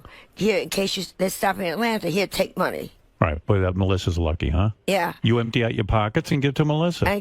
Well, you're a goddess. I have children. And when your children get on a plane ahead of you and they're going to stop and you're not, you say, here, if you stop in Atlanta and you and Cooper, do you have cash? She said, no. I said, here. So I'm stuck there. This one bitch just wasn't going to let me go. I mean, I look at you. I don't see terrorist. Terrorist? I mean, you're an older woman. I'm a Jew. Yeah. What terrorist orders a kosher meal? I mean, that would be brilliant, though, wouldn't it? I had a bagel strapped to my waist. But in all seriousness, when you want to get home and you're in some place, why even in Costa Rica? I mean, that sounds horrible. Well, that was our vacation. It was beautiful. It was nice. But this just happened now in Toronto. What happened in Toronto? I must look like a fucking terrorist. They pulled me out of line in Toronto. Not cute. I was coming home Saturday. I was going to L.A. Go ahead. And they go through everything. I have 40 minutes to make the plane. Everything. And then you have to check this. You have to go back to the back of the line. You have to go. I kept saying, I'm not a Right. So did they kick you off the plane? They finally this time I just stood there and cried. Oh, my goodness. They reduced you to tears. And you're a pretty tough woman, but... Right. I said, the only way I could bring your plane down is by whining. Let me understand that. Were they trying to keep you off the plane? Did they say to you, I'm sorry, ma'am, you can't come on the plane? We have to check everything. So, okay, so they checked everything. But it was... it's international, and I was there 2 hours ahead. It's now 40 minutes of plane time, and then there's that rule, international, 1 hour, or you don't go. Oh, so you would have missed the flight. I kept saying, what do you want? Do you think it's because you're famous and people want to touch you and interact with you? I think partially that, and I think partially it's about age. Right. When they don't recognize you. Who are you going to go after? You're going to go after a lady who's there by herself. I see my mother. Like, my mother goes to a movie theater where it's a rough neighborhood, and they put her through the metal detector 7 times. Yeah, your mother. My mother. Like, that's, come on. Stop it already. Yeah, I have this, I think it's my coat. I have this coat that I was pregnant with Melissa in. It's 38-year-old fur coat. That doesn't sound like you. To wear a 38-year-old coat. It looks fabulous. Still looks great. All God right. bless the... God bless Dennis Basso. Right. Yeah. And so I think they see, and I use it like a blanket. It's Right. 38 years old. Right. And I think they see the coat and they get angry. Because of the anti-fur industry. You want to say, these sables died before you were born. Right. It might as well Do wear you it. really think the security people are pro or don't- anti-fur? I think they're anti, quote unquote, rich. They see a rich old. They see a rich old woman. Rich They're gonna old in lady. a fur, and they're gonna teach her a Joan Rivers lesson. jewelry. They think Right. it's real. Right. Let's take that old bitch out of line. Why does Okay, spread them. it just seems to be happening to you over and over Over again. and over It's again. very upsetting. Yeah. Yeah, really. So now And then they put me on with children behind me. you hate kids. I hate children. I'm What sorry. I hate noisy children. kids on the plane. And they're boring. I know about SpongeBob. Shut up. Don't tell me awful. about SpongeBob. I know about him. And You he's know, gay. Here you're a woman who had kids and everything, but it's just hard to tolerate other people's kids. Other people's ugly children, and they think they're attractive. All right. What about the Christmas cards, Howard? And those horrible families keep getting bigger. and they send you pictures. And then you say, is that a new child or a dog? It's very upsetting. By the way, we were having a good laugh the other day. We listened to this TV show, The Ghost Stories, Oh, yes. where you whip out that story about a ghost living in your apartment. True. It's not true. It's Listen to me. Why don't you take a camera out and videotape the ghost, and then you would be the biggest thing on television? Why would you not do that if you see a vision of a ghost in your apartment? Look, I'm getting quiet because I'm thinking, this is not stupid. I am very comforted with her. Listen to me. She's still there? She's there. I'm I going to was tell you at something. that place the other day. I was wondering, does the ghost live I would here? have taken you upstairs. Really? I love Joan, Mrs. Spencer. You're one of the Oh, my smartest goodness. people I know. You're a rational person. I want you to look at me seriously. Seriously. You're telling me there's such a thing as ghosts. Yeah. Okay, so you're not afraid to die because you now know there's an afterlife. You've met a ghost. I'm not afraid to die because it's almost time. You know what I'm saying? Yeah. Joan, listen to me. You could have real friends. You don't need imaginary friends. You're still Yes, I popular. do. You do? Oh, it's so sad. Should I come visit you? When was the last time you came to my apartment? I don't want to go You're one there. of many. That's true. Nobody visits you anymore. Nobody visits me anymore. Take me through. I know you've been through this a million times, this TV show. I felt you did it because, listen, it's a TV show. Why not? You go on, you get paid, and this and that. I don't believe you believe there is a ghost. I had it exorcised. I understand that. You brought in a woman from Haiti. Right. No, I brought in my Sally Ann Glassman from New Orleans. You are kidding me. No. How much did you pay her to get rid of your ghost? Nothing. That's how you know she's good. Listen to me. You've gone insane. You've literally gone insane. This is 14 years ago when I Okay. first moved into the apartment. You came into the apartment. I want to understand everything because I want you to, and I want you to be straight with me. Yeah. Because I would love to believe there were ghosts. I'd be thrilled to meet a ghost. You know why? Because that means I'm going to go on. I'm going to have a life. Yes. And ghosts. I have my friend Tommy Cochran, who is now in my country house in Connecticut. Oh, you've got another one. The guy who died, the gay guy. Yeah. Who was in bed with my you. best friend, who I adored. He's living in your house. He's in my house in Connecticut. He's been seen by 4 different people. And I am so Don't happy. you think Joan and her friends are insane? Well, what are they going to say when Joan says, "Did you see Tommy?" Of course they're going to say You know what's yes. even worse? My luck, I'm going to die and spend eternity in Joan Rivers' apartment. I mean, I'll be like, I can't believe I'm watching Joan Rivers undressing. The only thing is you'll hate the music because it's all show too. Oh, my God. That'll be hell. That'll be hell. All right, let me understand something. You walk into your apartment. This was when it was being renovated. All right. You walked in, and I know you heard noises, and it got The cold. dog wouldn't come in. Dog wouldn't come in. Whatever. There's all probable explanations. Yeah. I want to know right now for my audience. You saw Mrs. Spencer? I felt Mrs. Spencer. I have never seen Mrs. Spencer. And what about your friend Tommy Cochran? Have you seen him? I have not seen, but others have seen him. But he left something that I found. He said, tell Joan there's something that she's looking for, and it's down in the basement. And who did he tell this How to? did you get this message? I have a lady who works for me who's a psychic. And how much money are they cleaning you out of? Ay vey. What is the matter with you? You're so lonely. She said, Go ahead. You need a date. I'm going to hook you up. Don't worry. We're going to help you out. Let's get him his physical first. Now I see how serious it The is. spirits get through dinner, Howard. Yeah. Oh, Joan, this is so sad. Get through dinner. Tommy Cochran said I had put his ashes to sprinkle in Connecticut. Okay. Way up in my attic.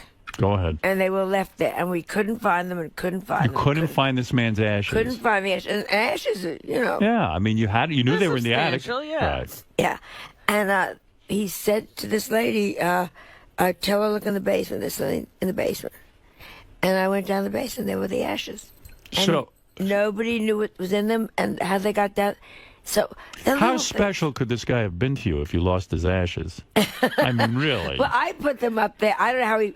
But you're Somebody always moved asking them. for something. My mother died, and I was in California, and my mother was in New York, and I said, give me a sign, give me a sign. And I bought my mother a lot of these things happening, a little gold fish. Right. And I opened my medicine chest in California, and there was the fish on the shelf. So she moved the fish from New York to California. Your mother. There it was. But you've never seen a ghost. My dogs know when Mrs. Spencer comes and visits All right, me. Mrs. Spencer. So you have That's to watch the dogs to see if she's in the room. Absolutely, they know when Mrs. Spencer's there. My God. I know, it's great. Oh, Mrs. Howard- Spencer is on the air. I don't- Yes, Mrs. Wait Spencer. a minute. Why not Spike? How come Spike isn't? I don't know. There There he is. I hear him. I hear him. You are out of control. Did you get into a fight with Victoria Beckham, Spice Girl? I or- just dislike her so much. Well, now, she's a fashion plate. She's into her appearance. I Oh. would think you would click with her. She is so... You know how we travel a lot, all of us in this business. Right. And certain people, I always say, did you... To the limo driver, did you like so-and-so? What? Who is the nicest person you had in the car? And it's always different people. Right. And I don't give a shit what they say. Yeah, very. Then I was like, so who didn't you like? And hers is one of the names that constantly comes up. Posh Spice. Yeah, the one that's married. She's just... You know when someone gets too much money and thinks it's entitlement, so they're nasty to the people that can't answer back. Have you met this woman, or you I've just never had the... Probably she's so thin, I probably didn't see her. you dislike her because I dislike what I hear about her. you don't She's like. very rude. You've heard bad things. Also, I just want to say something that we should mention, which I think is a triumph for you. I thought you were one of the best things on the E! Network when you and Melissa worked together Yes. there. Joan is returning as the host of the E! Fashion Police. Now, how did this come about? kidding. You were fired by them? No, we quit. Everyone forgets. We Right, quit. They that's wouldn't right. give us any money. They had Right. no money. Right. And then they gave Ryan Seacrest $20 million. Right, so right. Somehow they found some money. Yeah, I don't forget that. Yeah. But anyhow, You're not fucking Ted Harbert, are you? Is that how you got this? No. Okay, all right, go ahead. Yes. God knows because he saw this guy die. Right. No one wants to date you now. No one would say It's that. unlucky. But go ahead. How did you end up back on So E! they called up and they said, would you like to do the Fashion Police, which is the day after the Oscars? So it's not the red carpet. Thank God. Yeah. Right. So now they said you can tell the truth. You don't just stand there and say to poor Meryl Streep, don't you look wonderful? And then you think to yourself, oh my God. The reason your show is terrific on there, because I always watch it, is not because whether you're into fashion or not, because you told the truth. They told the truth. For example, you said 𝗦𝗫_𝗿𝗱, for example, the woman who was on The Sopranos, you said her outfit is horrible. It's what everyone was thinking. And yet she got very angry with you. You're Yeah. going to create a lot of enemies, aren't you? Yeah, you create a lot of, but my job on Fashion Police is to report what they're looking like. Because that's what makes it interesting. That's what's That's the why truth. Simon Cowell works on American Idol, and these other Right. people are boring. You're telling the truth. Like, I'm looking at you now. You're very well put together today. You got a green leather jacket. You look good. So you have a sense of style, and you're going to be honest and say, boy, I watched the Academy Awards, and this woman looks like a bus hitter. Right, exactly. Or this woman looks like going, like she was reading Vogue upside down. You know. Right. And also, you're on a bit of a roll. Not only did you get hired back by... Yeah. But And Melissa's producing the show, which is interesting. Melissa won't be on it. She doesn't want to be on it. She wants to produce this one. Because she has her own production company. You don't which want is to work great. with her anymore, do you? Oh, I love working with her. Rather work with her than So anybody. didn't you say to her, I want you on the Fashion Yeah, and she Police? said, I don't want to do it. I want to produce this one. We have a reality show coming on. Melissa drags you down. That's what you're Oh, telling. yeah. That's what you're No telling way. people We have a privately. reality Wait a minute. show. What is this reality show? It's called Mother Knows Best. Uh-huh. And it's, which is true. I'm living in Melissa's house while I'm working out there. Oh, that's great. Sounds like a lot of fun. At least Mrs. Spencer won't be there. Yeah, well, It'd be great if Mrs. Spencer showed up. She gets along with Mrs. Spencer. Right. Would you have Mrs. Spencer on the Fashion Police? Will she talk about what outfit she likes? Very gossamer. What will you do? And so you will do the reality show, and also your other TV show has been renewed. How'd you get so rich? You're like a mogul. Good. Do any of these shows pay you? No. Nothing. Nothing. Is E paying you some money now? Nothing. Nothing. Like- Ryan Seacrest got it all. Is it negligible money? Seriously? Seriously, it's shit money. It's shit money. So where are you making the money? In the On the stand-up? concerts. And the jewelry and, this And stuff? thank God for the jewelry. Thank God for the concerts. All right. Thank God you don't have to. Because she's got a huge overhead. Yeah, but I love the work, Howard. Right. Love the work. Well, you were asking me if Speaking- he was going to retire. Why don't you talk to him about this? Don't you dare. We have to talk off privately. What do you mean? Who wants to talk privately? Yeah. I'm not coming over there. Don't you ever. You sit with Mrs. See Spencer. Mrs. Spencer, have a cup of you tea. dare retire. Why And do not? what? Listen to me. You love what you do. I'm not like you. I don't love what I do. It's torture for me. And I got to tell you something. I love sitting at home, hanging at a out. wall. I like to play chess. I like to watch movies. I like to do these kinds of fun things. I don't need this. No, This is a big headache. wait. You love to do those things because when you do them, they're wonderful to do. They're Right. like dessert. And listen, if I get bored in 2 years, I'll approach someone and say, listen, I need to come back. I can't function without work. I'm going to tell you one name, Jack Parr. They can't come back. Jack Parr was moronic. Jack Parr finally got a show. He worked at it for a year or two and he left. That was too soon. I've done this for 30 years. And you're wonderful. I'm begging you. Don't do it. Deborah Norville wanted to quit. I said, you hold on to the ladder. When they cut off your hands, you link it around with your elbows. I don't when mean that's gone, it's I like don't- Monty Python. Hold on with your teeth. I don't mean this disrespectfully, but I don't get bored. I don't have to talk to ghosts in my house. You understand what I'm saying? And I mean that. Now, by the way, I want to advise you. I know you're trying to sell your apartment. Don't go around telling people there's a ghost in there. That would keep me away from buying it. Yeah. You understand what I'm saying? You know who came to look at my apartment? Who? Valentino. Valentino. Talks and has the dog with him. Ruff, ruff, ruff, ruff, ruff, a little stupid dog. Right. And he's, black from the suntan. Like that horrible Florida right. baked dog. And he's going like, kitchen, bathroom. And he didn't buy your apartment? Nah. Kitchen. You got a beautiful apartment. Now, Robin was recently at your apartment. Yes, she was. What was the occasion? It was some book or something? I don't know, but some things are missing. Yeah, they are. What? They had hidden everything. They didn't trust this crowd It's an at antiques. all. It's filled with antiques. I Nothing remember was that. there, Howard. They had moved everything out. Is that true? Yes. No. It was a cocktail party. There was no stick of furniture or She's a such a- knick-knack I just want to know, anywhere. was there, Her nose is growing. was there any food there? Yes, they had past hors d'oeuvres, lots of, champagne was Boy. See, flowing. your wife would have understood what I served that time. I went to the worst party at Joan's house. The chicest hors d'oeuvres you've ever It was a good cause. Joan was hosting a party. She had there a woman who was dying of AIDS. It was actually very sad, but there were a lot of celebrities there. And she comes out, no food. You're drinking. They and like, hid the food. It was behind one of those fake doors. They had a little sandwich with the bread cut off, the ends cut off. And I'm like, what is this? Oh, this is what the goyim do. I go, I'm not goyim. Watercress sandwich, she said. Yeah. Joan thought she was going to be goyim. Speaking of Jews, I'm on a new reality show with rabbis, America's Top Moil. Look at you. And it's all happening for you. It's all good. It's all good. Yeah. All good. You're on fire. Thank God. Yeah, and you look good. So, listen. Are we having anything done? Is it time for anything? Yeah, what's next? Barbara Walters asked me that. I said, as soon as it's time, I don't know, my plastic surgeon died. Is that right? You outlived your plastic surgeon? My plastic surgeon. The one guy left who could do something for you. Oh, my goodness. Is it true you're now painting in your free time? I always paint, yeah. I didn't know Remember she went with the Prince and Camilla, and they were painting? Can you paint? Are you any good? Howard, in 12 years of painting, not one friend has asked for a picture. I don't want one. No, and I'll take them into my studio, in Connecticut, and it's all filled with my paintings. Nobody says, can I have that? It's funny. I've had friends give me paintings, and what I do is I have a room in my house. I keep them in, and when they come, I hang them up on the wall. Don't give me your artwork. Right. And don't make jewelry for me. Do me. Could you paint my bathroom? I would do such a job. All right, listen, Joan. You've said enough. Time for your nap.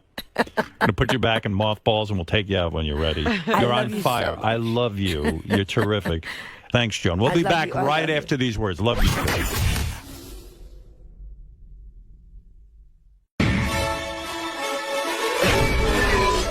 This is a Howard TV original production.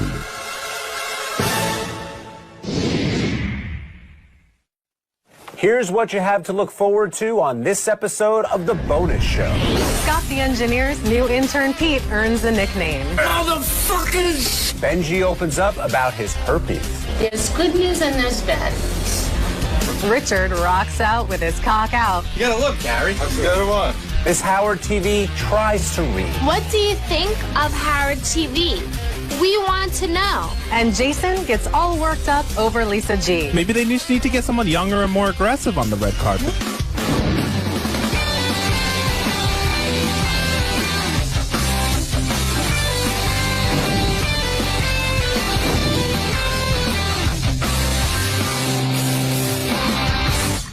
Hello, Stern fans, and welcome to The Bonus Show, a weekly update of all the great behind-the-scenes moments you can't see anywhere else. I'm John Hine. And I'm Rachel Fine. Hey, that rhymes. It totally rhymes. How could we? That's awesome. Our first story tonight involves the new guy in the hallowed halls of the Stern studio, 34-year-old intern Pete McHeffy. Now, Pete was brought on to assist Scott the Engineer and is already making a name for himself. It has been confirmed through an appearance on air with Howard that Pete suffers from Tourette's and has a problem with the ladies. Apparently, he is looking to go from afflicted to the one who afflicts. Watch this. After years of pranking, we've decided we're getting a little old. It's time to pass the torch down. We have found a protege, the funniest of the funniest prankers ever in the history of pranking. Prankster Pete! Yeah. Motherfuckers!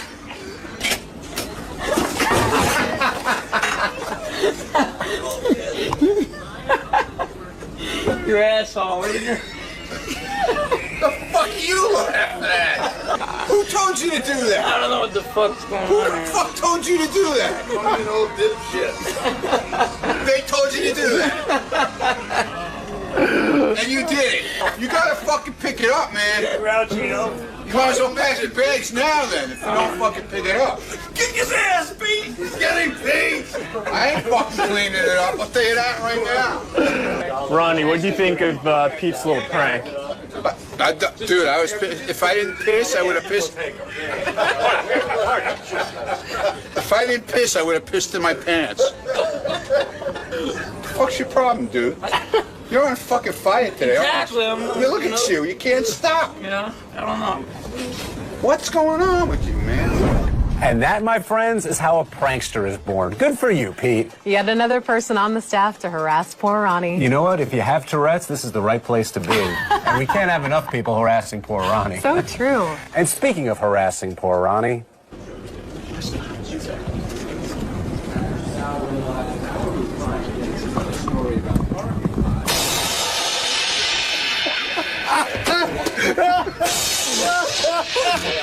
He hit it!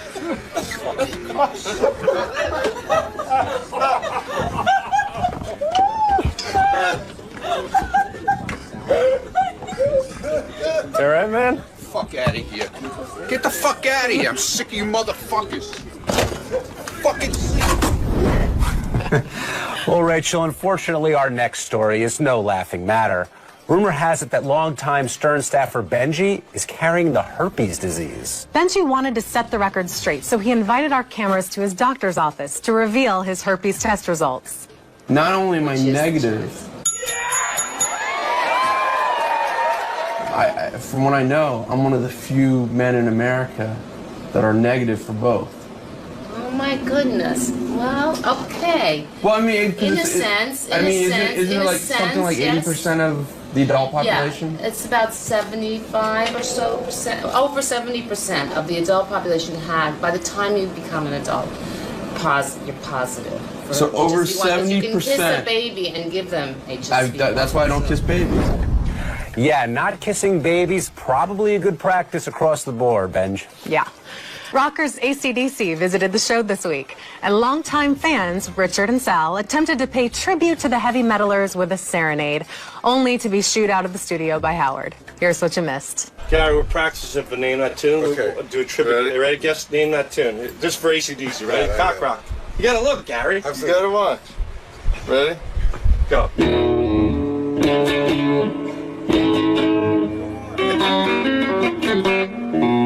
All right. Can we go play for AC/DC? Wait, Rich, take off all your clothes. Take them all off. No? Will. You being passive? No. Bring it back inside now. I carried it out.